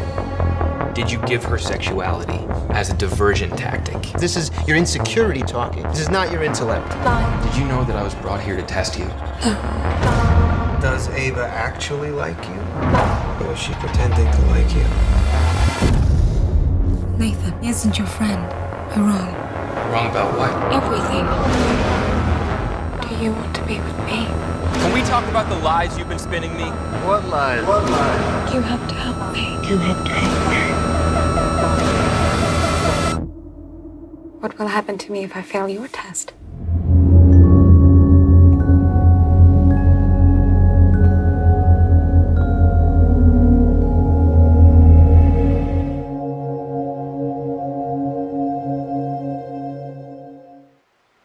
Hey, I hope you're still liking Out of This World. Like I said, man, I had forgotten. Then I started rewatching this show, and I'm like, man, I liked this show when I was a kid. And it's, I think it's still funny. I mean, you know, it's very dated. You know, 13-year-old girls probably do not act like it. I don't know. I have boys. For those who don't know, I have 4 children, all 4 boys. So the only ones you've ever seen is, unless you watched some of my other shows, you might have seen Trevor, you might have seen Brandon, and the only one you've seen on this show is the Vince. So I got 4 kids. You'll probably never see Joe. Joe just does not want to be around there. So, you know, he's one of the kids that I don't think would ever want to be like famous. He just wants to be Joe. So, but you know, I don't know what it was like to raise. I wouldn't know what it like to raise a girl. But you know, I know people who have girls, and nothing like this. So I don't know if it's the '80s thing or not, but it is what it is. As I ramble again, and I don't know why. It's one of them days, I guess. It's been a long day. All right, so here we go. We're going to continue on, but we're going back to serious sci-fi. And we're going to space above and beyond. Man, I've been watching these episodes, and I'd love to see a good update of this show, man. Some good special effects. Man, some good CGI. Shit. I'm a practical guy. I'm a practical effects guy. I would love to make some good, cool miniatures, man. I think you could do it. You know, run it on Sci-Fi Channel, because I really think Space Above and Beyond can be updated today, and it would be good. I think this show just missed the mark. Ran a full season. I'm not sure why it never got picked up, because I believe it had decent ratings through the entire run. But now I think there's a lot of shows that got canceled back in the day that would have survived in this day and age, simply for the fact is now we have streaming. We have DVR, and it all counts because it gets, you know, counted somehow. But, you know, I remember recording everything. You know, I was at work. You know, when I was a kid, you know, even as an adult, man, if I worked, I didn't get off till 10 o'clock at night. I had to go home, and that's when I watched Star Trek, and then went to bed and went to work. I got up and went to school the next day. So I recorded everything. So, you know, stuff that was on while I was in school from 88 to 92, if I was at work or I was at school, I set my VCR to record. And then when I got older, I worked first shift or second shift, sometimes third shift, I set my VCR to record. I think a lot of shows now would have survived because they would have gotten the, you know, ratings that they would have gotten, but they didn't. Because, you know, it was a different world back then. But, yet again, I'm going on another tirade because it's one of those days. So here you guys go. This is Space Above and Beyond. And this is episode 5. And this is Eyes. Enjoy.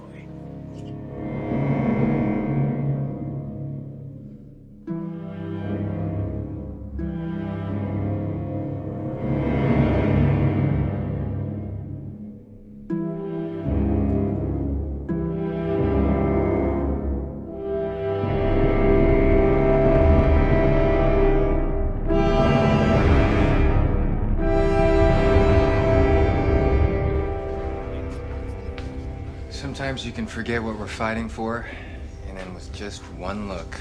I have to admit, it will be nice not to put on a flight suit for a week. I can't wait to get home. There it is, the Baja Peninsula, San Diego. I'm gonna meet my sisters at a little B&B in Coronado. Gonna spend the entire Liberty just sitting in the sand, drinking cold Mexican beer. Look, there's Soldier Field. I swear. I can see Marshall Horton blitzing and dropping Brian Paul in the backfield. That's what I'm gonna be doing. My brother and me made up this game when we were kids called Kill the Guy with the Ball. You stand 50 yards apart, and one guy kicks a football at the other guy. That guy tries to make it the end zone, while the other guy tries to tear his head off. It's a thing of beauty, man. Who's thinking of enlisting?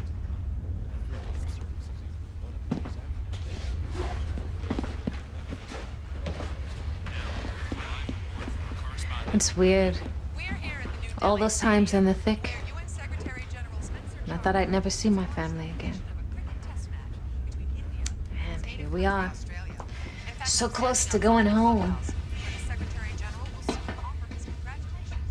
Hey, Coop.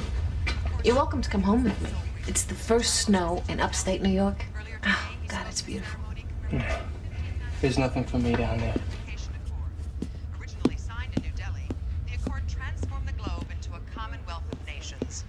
The celebration of the Accord has great symbolic importance given the current tension among the nations who face staggering defeat by the Earth forces in the galactic conflict.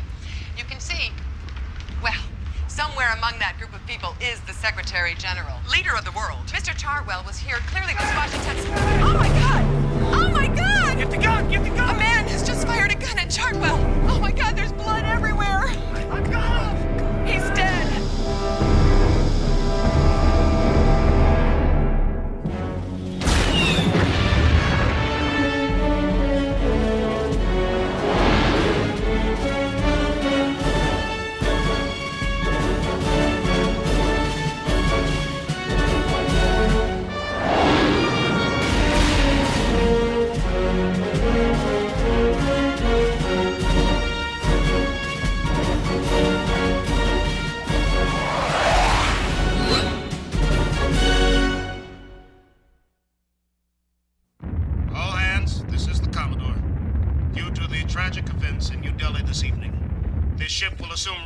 Status. All leaves are canceled immediately. Squadrons 14, 19, 33, and 58 are to prepare for assignment. All non-essential crew are confined to quarters until further notice. We can fly faster than the speed of light, control weather, create artificial life, and nothing ever changes. No matter what we think, it's also out of our hands, isn't it? How can one murderer change the world with the speed of a bullet? You know, the last time this happened, the killer wasn't even human. A silicate shot President Young, 51. It's a coward's move. Makes me want to kill the guy who shot Chartwell. And you have to kill one of your own. The guy that killed Chartwell was an in vitro, Luc Doctran. No one knows why he did it. It's true. Natural borns are going down into tank sections of New York and Miami looking for payback. How would you know? They've instituted a communications blackout. We were just on planet an hour ago. We're replacements for the 58 that were lost on Manuel. I'm Pizarnik. This is Stone. That's Lieutenant Rick Swerko. I want you to know I put in 7 requests for transfer to the 58th. It's an honor to be assigned to the Wild Cards. One I deserve. What you deserve is a butt kicking for putting your gear on my rack. Don't talk to me like I'm a rookie. I flew 75 sorties over orthos. Ain't nothing to dealing with me. You don't get your gear off my rack. I would think you would cool your jets after what your kind just did to Chartwell.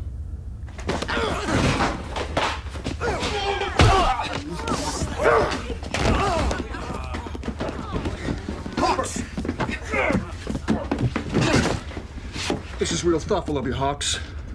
You must have read my tedium breaking up fights between you and West. Get your gear off his bunk. They've lifted the blackout for an hour. Spencer Chartwell is dead. A great warrior, a better man has fallen, and you're to pay your respects. That's under my orders. A flame begins its eternal burn this evening outside the Chartwell Ranch near Canberra, where the slain Secretary General will be laid to rest. The plane carrying the Secretary General's body is just landing. Awaiting the body, under some controversy, is the present Undersecretary of the UN, representing the ultra-right-wing Identity Party Nationaliste from the nation of France, Nicolas Chaput. France having recently seceded from the European Union. I don't know about this guy. Drafted in 2012, Until the Electoral Council can meet to elect a new Secretary General, Chaput, at the moment, is indeed the leader of the world. Many have reacted against Chaput's positions on the escalation of the galactic conflict and his opposition to in vitro affirmative action. You gotta admit what this Chaput's guy says strongest makes a lot of challenge to the sense. Secretary General's seat comes from the technologically developed superpowers led by United States Ambassador Diane Hayden.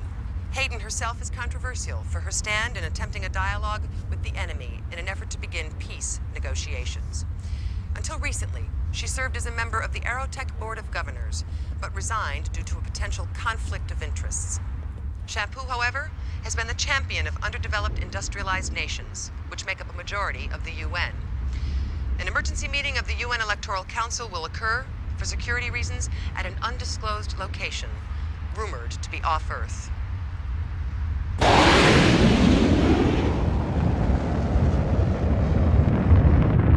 Shuttles transporting the United Nations Electoral Council now arriving at bays 3, 5, 7, 12, 14, and 17. Honor guards, stand by.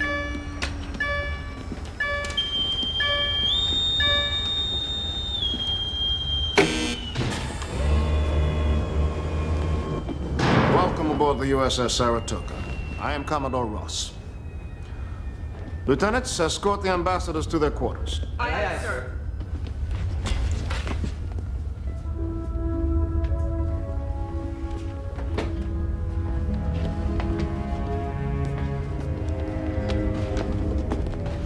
Commodore, may I ask how many Vitros are amongst the crew? 2, sir. Lieutenant Hawks and Colonel McQueen. They are both fine officers. Perhaps you are unaware that, before leaving Earth, an order was issued that individuals must submit to a loyalty test.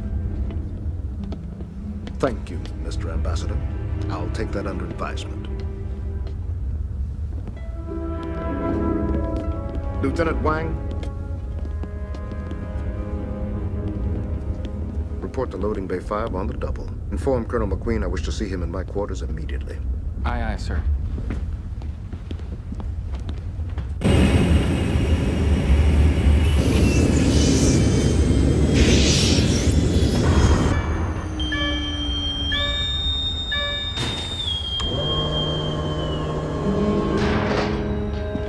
Welcome aboard the USS Saratoga, Ambassador Chaput. I'm Colonel McQueen. Colonel, it's an honor to be amongst our fighting men and women. Thank you, Mr. Ambassador.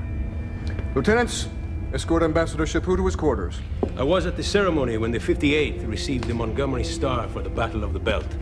Allow me to personally congratulate you and offer my deepest thanks. Thank you, sir. You weren't there. Lieutenant West had 6 confirmed kills. You have the courage of de Gaulle. Thank you, sir. Pardon me, Colonel McQueen. Yes, Lieutenant. Commodore Ross requests to see you in his quarters. If you'll excuse me, Mr. Ambassador. The lieutenants will show you to your quarters.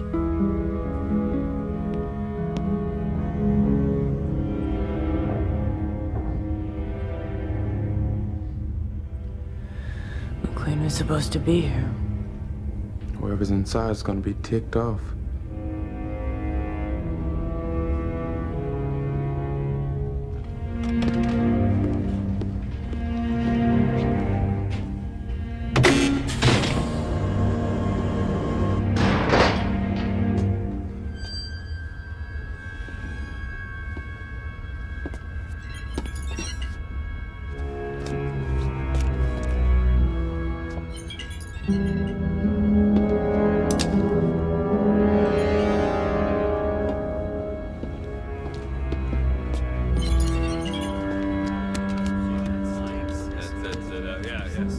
Okay, I'm in.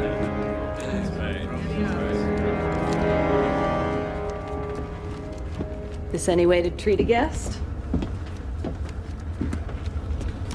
I shot you down on Bunuel. You can trade in a 58 Mustang on this year's model. That's the way you made us silicates. Felicity OH519 was on Bunuel. I'm Felicity 483, lower model number, higher sticker price. Get the hell off my ship. We were invited here by Diane Hayden. That's not a good picture of me. Why would she ask you here? I want to come back to Earth. It's cold out in space. And I think you'd feel right at home. Silicates love to gamble. And I'm betting that you won't shoot an unarmed guest of Diane Hayden. I killed you once, and I'd do it again.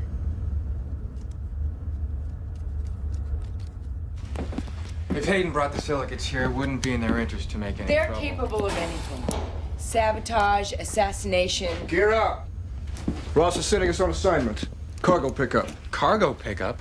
Leave that crap for the Army. Loading bay 4 and 10 mics. Move.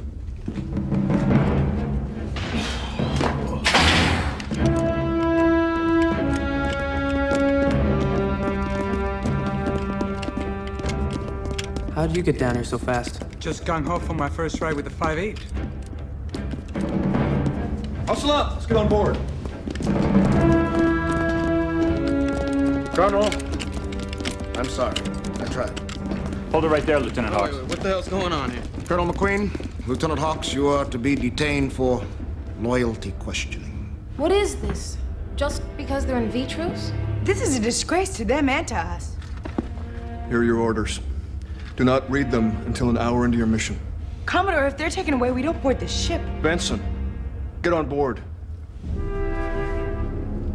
I expect you all to do your duty.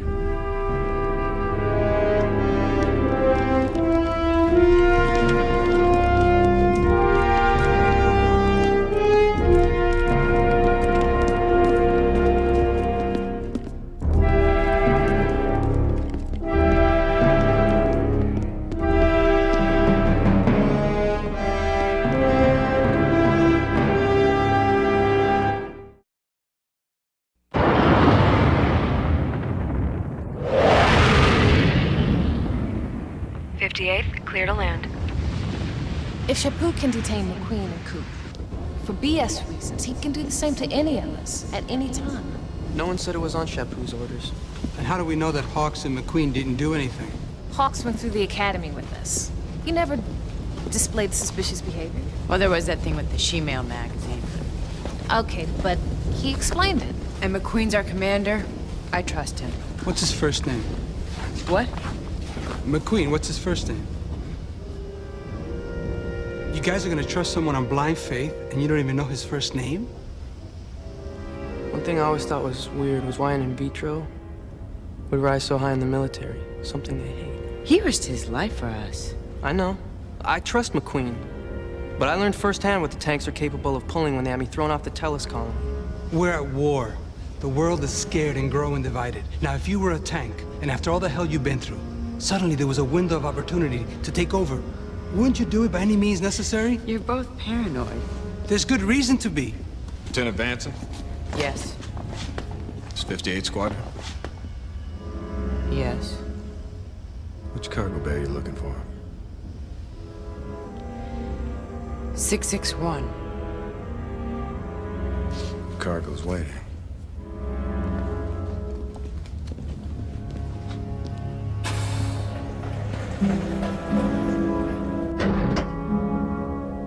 Ambassador Hayden.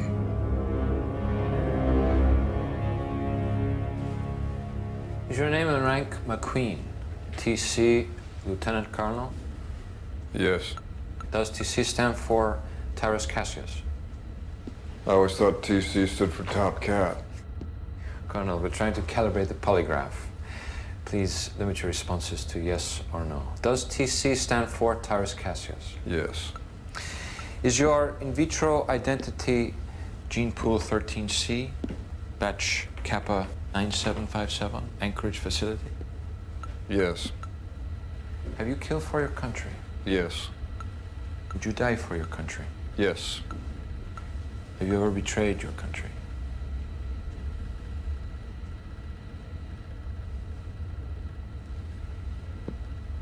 Have you ever betrayed your country? I won't answer that question.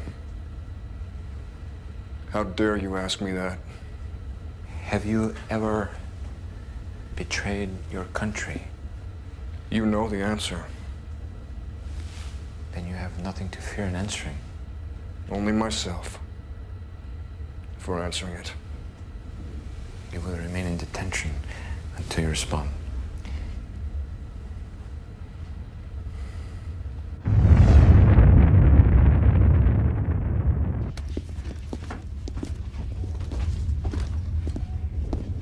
What's it look like from here?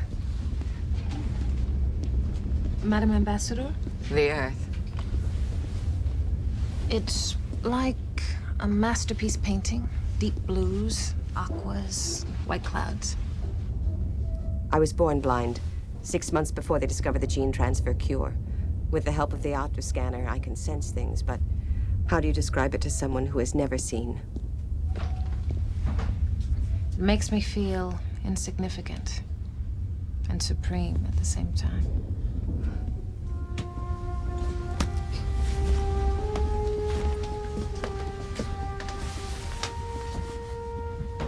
With all due respect, Madam Ambassador, there will be nothing to describe if we surrender to the enemy. You think communication is surrender? Did they try to communicate with the Vesta and Tellus colonies?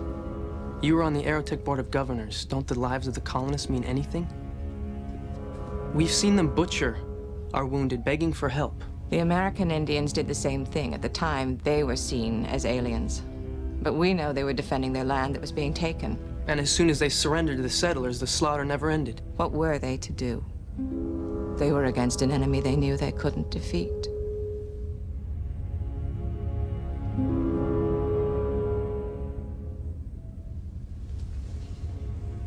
Insignificant and supreme. Is your name and rank Hawks Cooper, First Lieutenant? This thing gonna shock me or something, I get a wrong answer. Is your name and rank Hawks Cooper, First Lieutenant? Yeah. What the hell is this? Just some questions. The same ones we asked Colonel McQueen. Queen did this. Is your in vitro identity gene pool 16A, batch alpha, 3439, the Philadelphia facility? I guess. Please limit your responses to yes or no. Have you killed for your country? No. Have you killed in battle? Yes. Have you killed a natural-born human? No.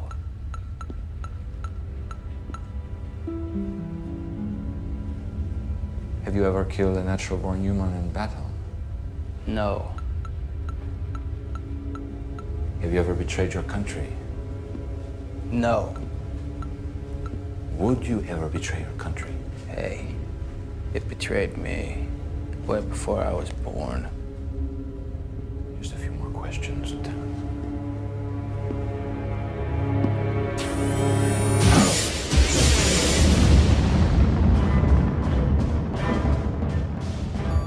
We're approaching the Saratoga, but the navigation screen's got a glitch. Solar flare? No indication on the SFI. It's gotta be the electronics. If we can't find it, we can't dock. Everyone look for some kind of jamming device. Check your radio transmitters.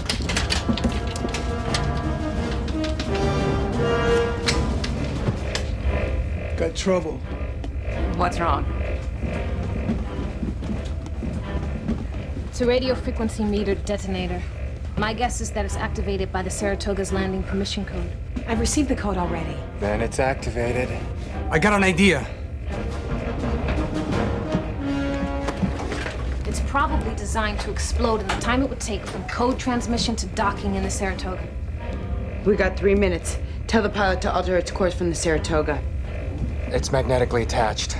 Disrupting the magnetics from the metal would break the detonator circuit. It would set it off. Then there's space for one on the flight deck.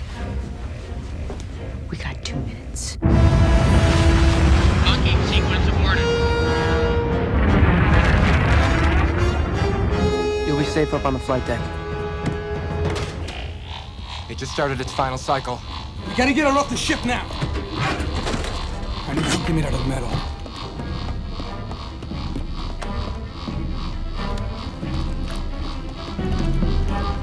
Don't disrupt the magnetic content. Slide it over. Slow. I told the pilot to disengage from the flight arm in 45 seconds. Airlock. Easy, go easy.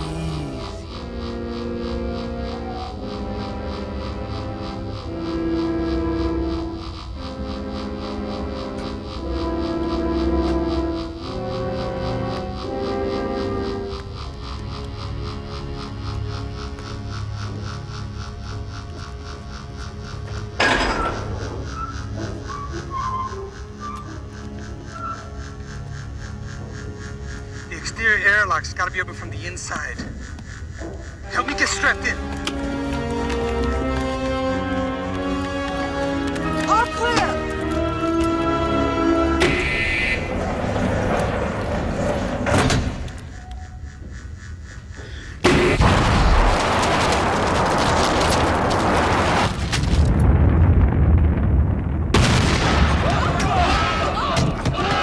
Commence separation sequence. Do not disengage! Repeat, do not disengage!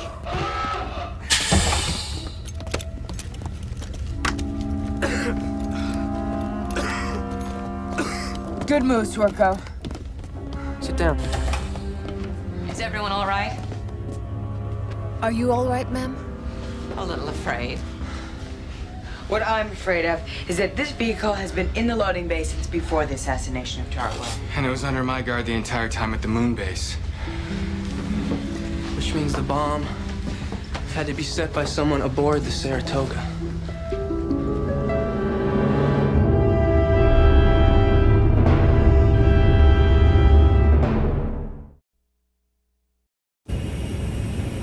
Shuttle 349er, landing bay 7 is clear for your arrival. Roger, thank you.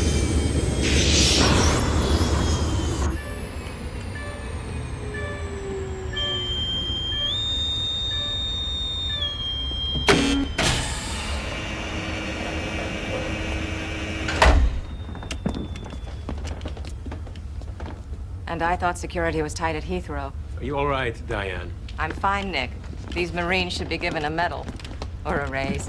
Diane, I'd like to offer the services of Thompson, my personal bodyguard. Madam Ambassador, I am Commodore Ross. Given the recent incident, I must insist upon Marine guards as security. Thank you both. I have never used security personnel. You need them. Nick, I didn't say I didn't need them. But if people can see a government official walking around without bodyguards, it makes them feel safer. Madam Ambassador, under these circumstances... No, gentlemen. That's final. I am on board the USS Saratoga, the finest space carrier in our fleet. If I can't be safe here, where would I be safe?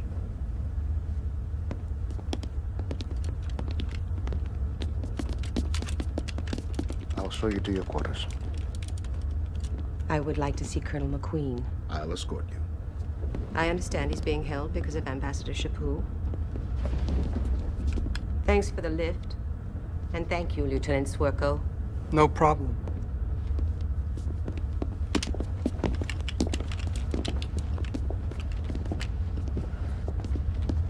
He's a jerk. But we can't forget he saved our ass. Don't worry, he won't let us forget. I was just thinking.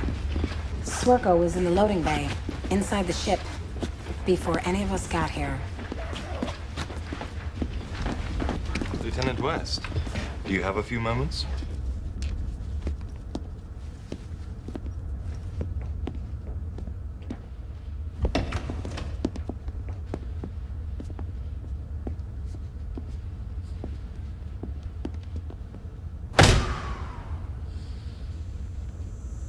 When I was detained in 31 for marching in an in vitro rights rally, the bars were still quaintly made out of iron. I guess no matter what material they're made from, there will always be bars. And loyalty tests. These are strange days, Colonel. There are a lot of scared people, and I must admit with good reason. And there are a lot of paranoid people with no good reason. They believe what they feel.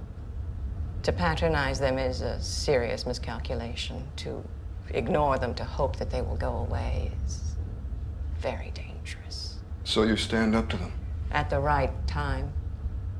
And you can't let them know you're doing it. I won't take the test. Of course not. No one should have to. And when I'm elected, no one will. But to get elected. If you make a fuss about releasing me, or the tanks on planet, you risk losing something you want. Something we want. I notice you're on the other side of the bars. If I am elected, I will personally turn the key that opens this door.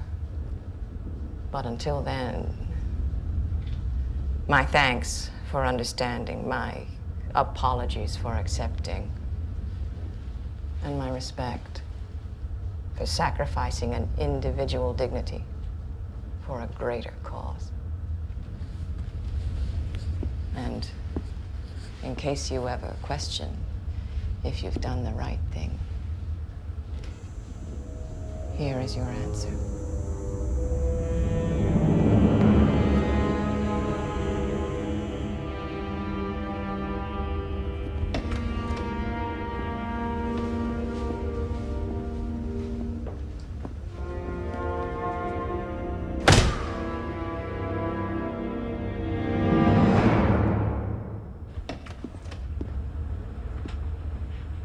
Come in, Nathan.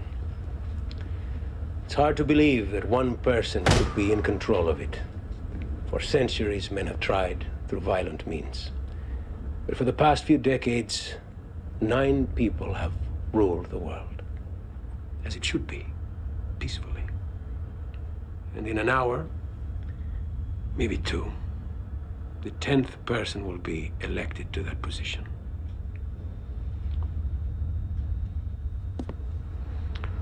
I wanted to talk to you, Nathan, because I can tell you are interested in the truth. Yes, sir.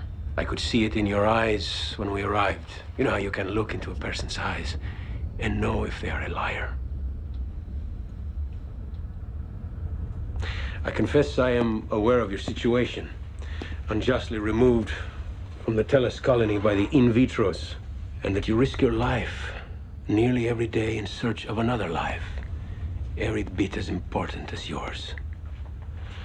And that your brother Neil, after Chartwell was assassinated, enlisted in the Marines. Soon he will risk his life every day in this war.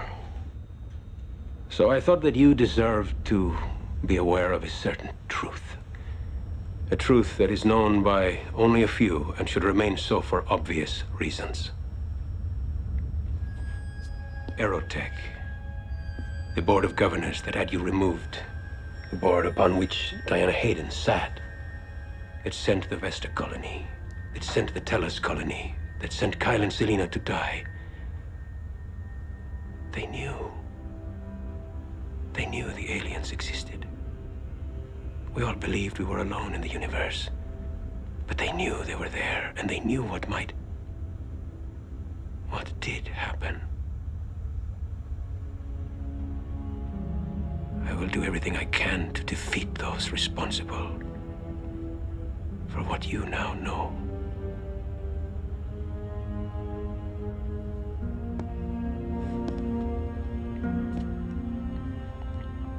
And what will you do?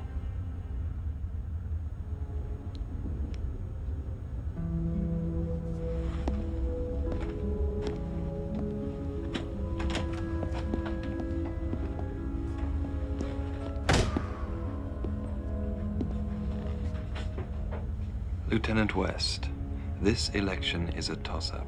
It will not be settled at tonight's session. So, when the Electoral Council has recessed, Mr. Chaput would like to meet with Ambassador Hayden to discuss give and takes.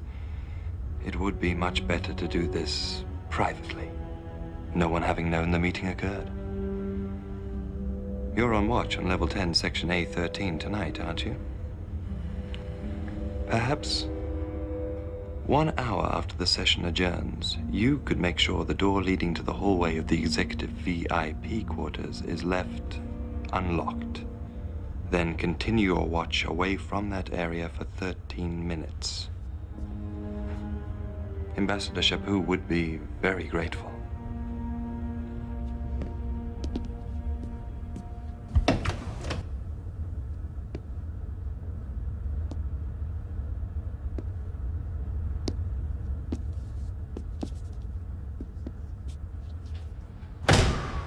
He said you answer the questions. Why are you in here? Did you answer one wrong? What'd they ask you? Oh, I lied to him about that guy I had to kill, but I don't think they caught it. I don't think that's what they were concerned about. Oh, what's the deal? It was a loyalty test. Loyalty can't be tested by questions and answers. I know, that's why I refuse to answer. True loyalty can only be demonstrated through the display of manifest actions, often defiant, when confronted by insurmountable obstacles in the form of confrontational and irrational enemies. Is there anything I can get you? Want a book, a magazine, or something? Hawks. Tell Ross I want out of here. I'll take the test.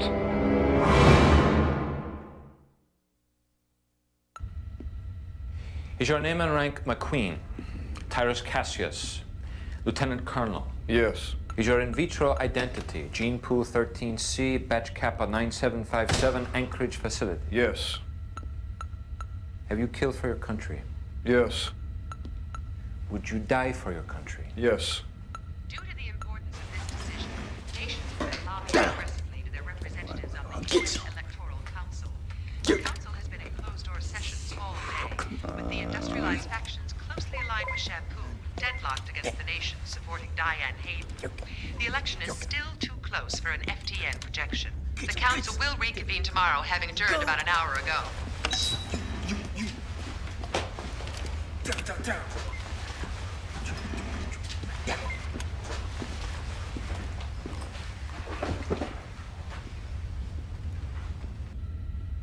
Have you ever betrayed your country? No.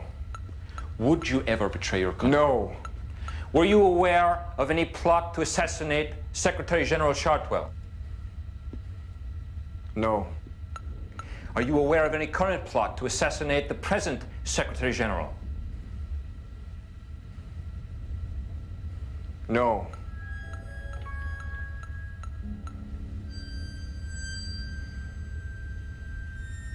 Do you know of anyone thinking of assassinating the Secretary General?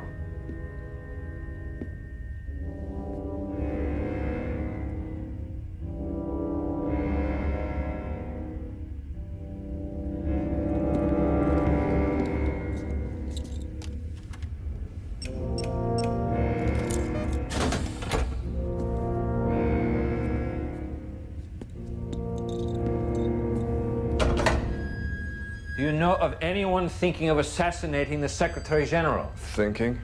Please limit your responses to yes or no. How do I know what someone else is thinking? Are you thinking of assassinating the Secretary General? No.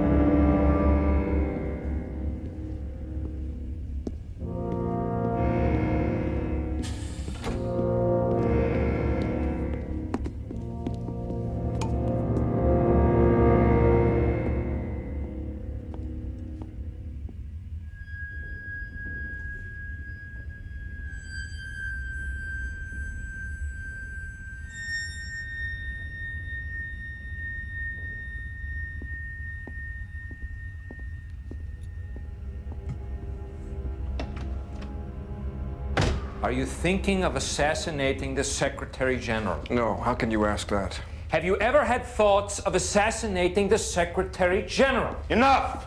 Commodore. I said enough. This is a good officer. This is a damn good man. And I don't need your machines or your questions to know that. Commodore. With my own eyes, I have seen this man risk his life for me. And he's seen me risk it for him. No dial or meter can ever understand that. And clearly, neither can you witch hunters. Sir, this is not your place. This is my sheep.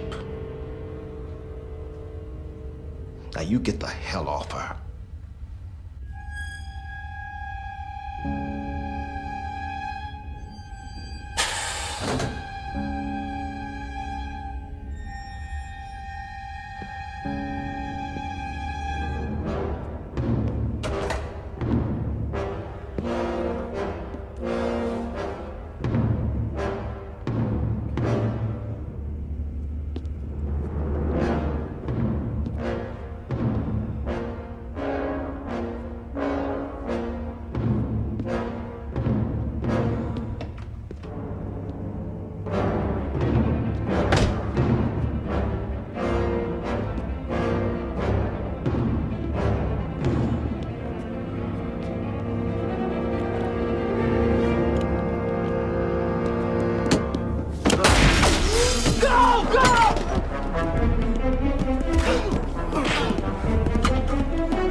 ruptured.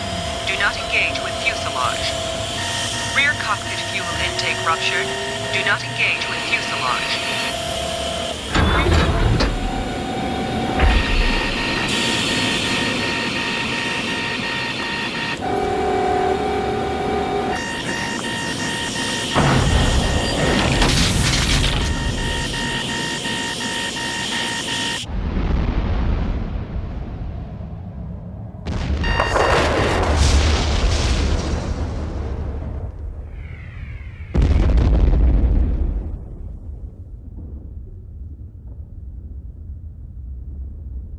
The operative has failed.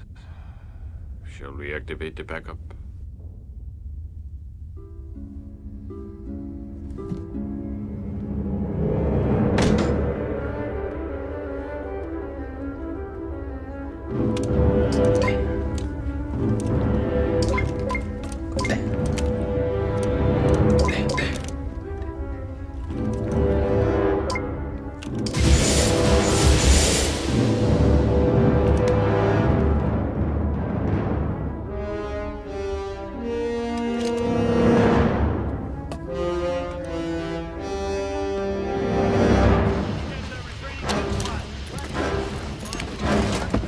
What's going on here?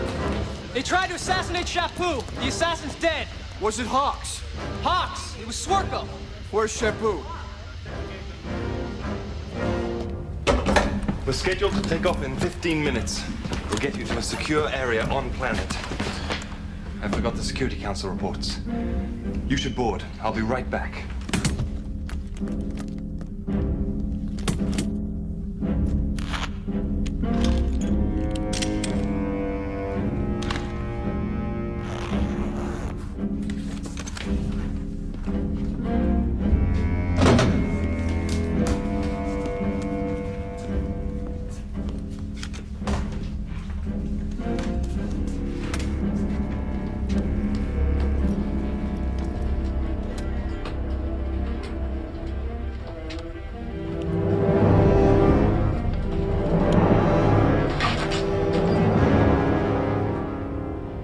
Who are you? What are you doing here? Cooper, listen. Drop the weapon. I can't. I want to, but I can't.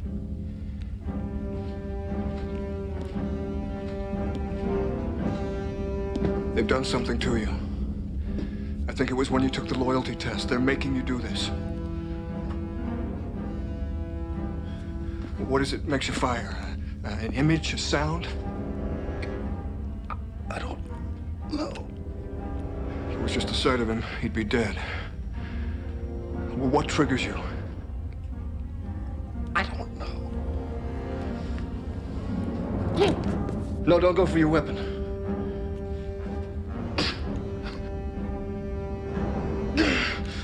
Zip the suit up, now. No, don't! I can't!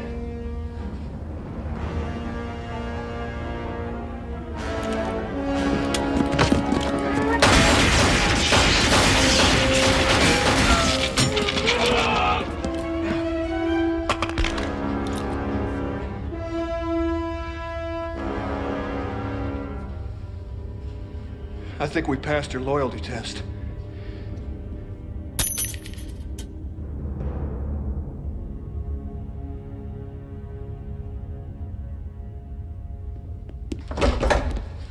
What's going on in here? It's all right, Sergeant. Everything's all right.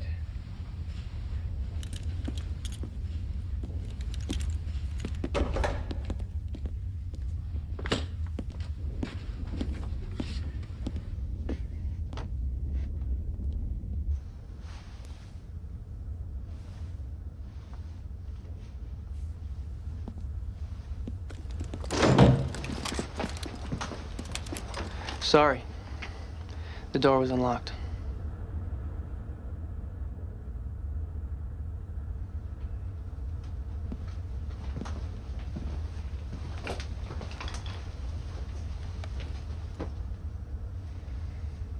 If someone had got to Hitler, or Stalin, or Dr. Stranahan before he reprogrammed the AIs, how many more people would now be alive?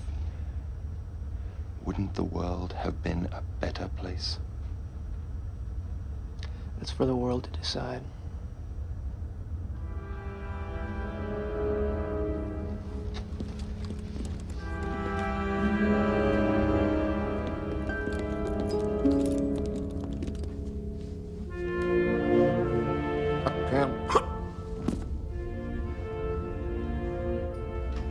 Secretary General Hayden, on behalf of the men and women of the USS Saratoga, may I offer our sincere congratulations on your election. Thank you, Commodore. I will do everything I can to bring you all home soon, and with honor. Lieutenant West, because of your actions, the perpetrators of a hideous crime have been eliminated, and a life has been saved. I'd rather have the truth than the medal.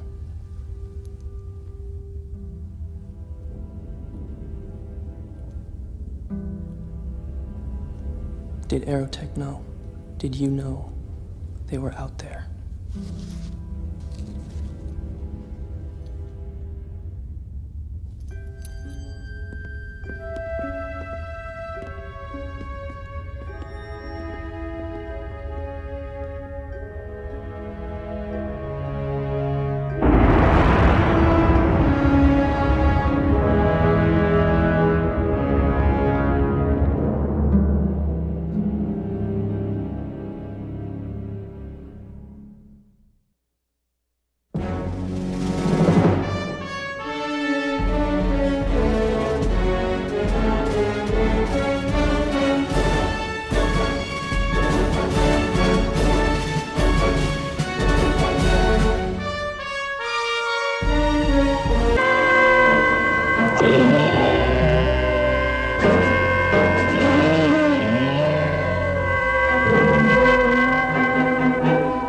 Dogs. They're soon. Will you be ready?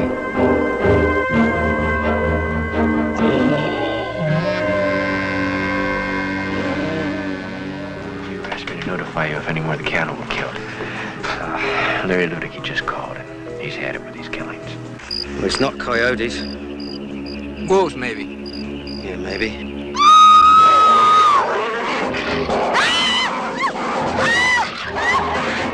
Starting last month, some cattle were killed. They belong to Larry Ludicky. No, he's been killed. And you know who did it? No, and it's not a who, it's a what.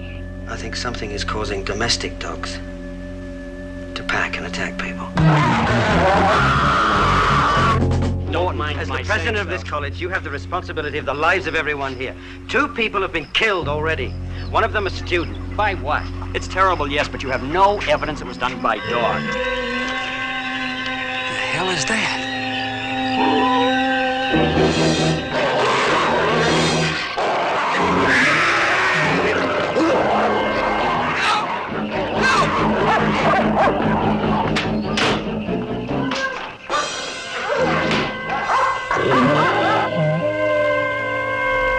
What's that noise? Let's get out of here.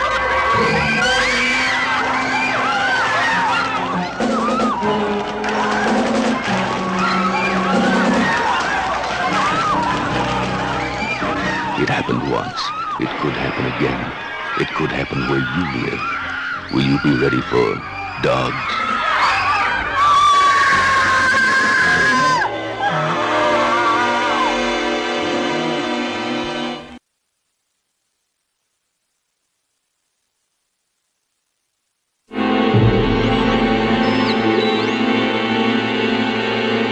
The Nemesis, a nuclear weapons space platform designed to protect America.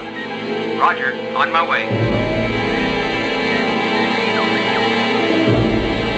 It is 22,000 miles over the Earth when World War III explodes. Can't walk. I don't believe it. DEFCON 2. I'm solid object alert. All right, look, it's happening, right? It's Jordan, it's happening. All right, then launch, Walker. You're all getting blown away! We'll launch when we get War 1. Walker, fight! Do it. The Star Wars technology of the future becomes the reality of today. Defense Condition 4. For 3 astronauts, the mission that began in space will have its ultimate destiny on Earth. What they will find is unthinkable. Hey! They got hold of my hand!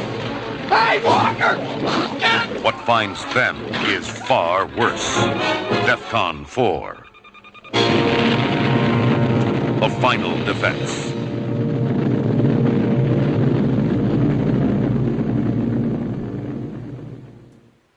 Alright. I hope you're liking Space Above and Beyond. I got plans for Space Above and Beyond and some stuff I've been airing. I'm gonna theme it next week. I think I'm gonna make a theme. I won't tell you the theme yet, but next week's gonna be a themed episode. And yet again, still, man, let me know what your favorite costume was. You know, let me find out. That'd be kind of cool. And if it was homemade or if it was store bought. You know, I remember having a Yoda costume about when I was like a little kid, man. And of course, I had Star Wars costumes.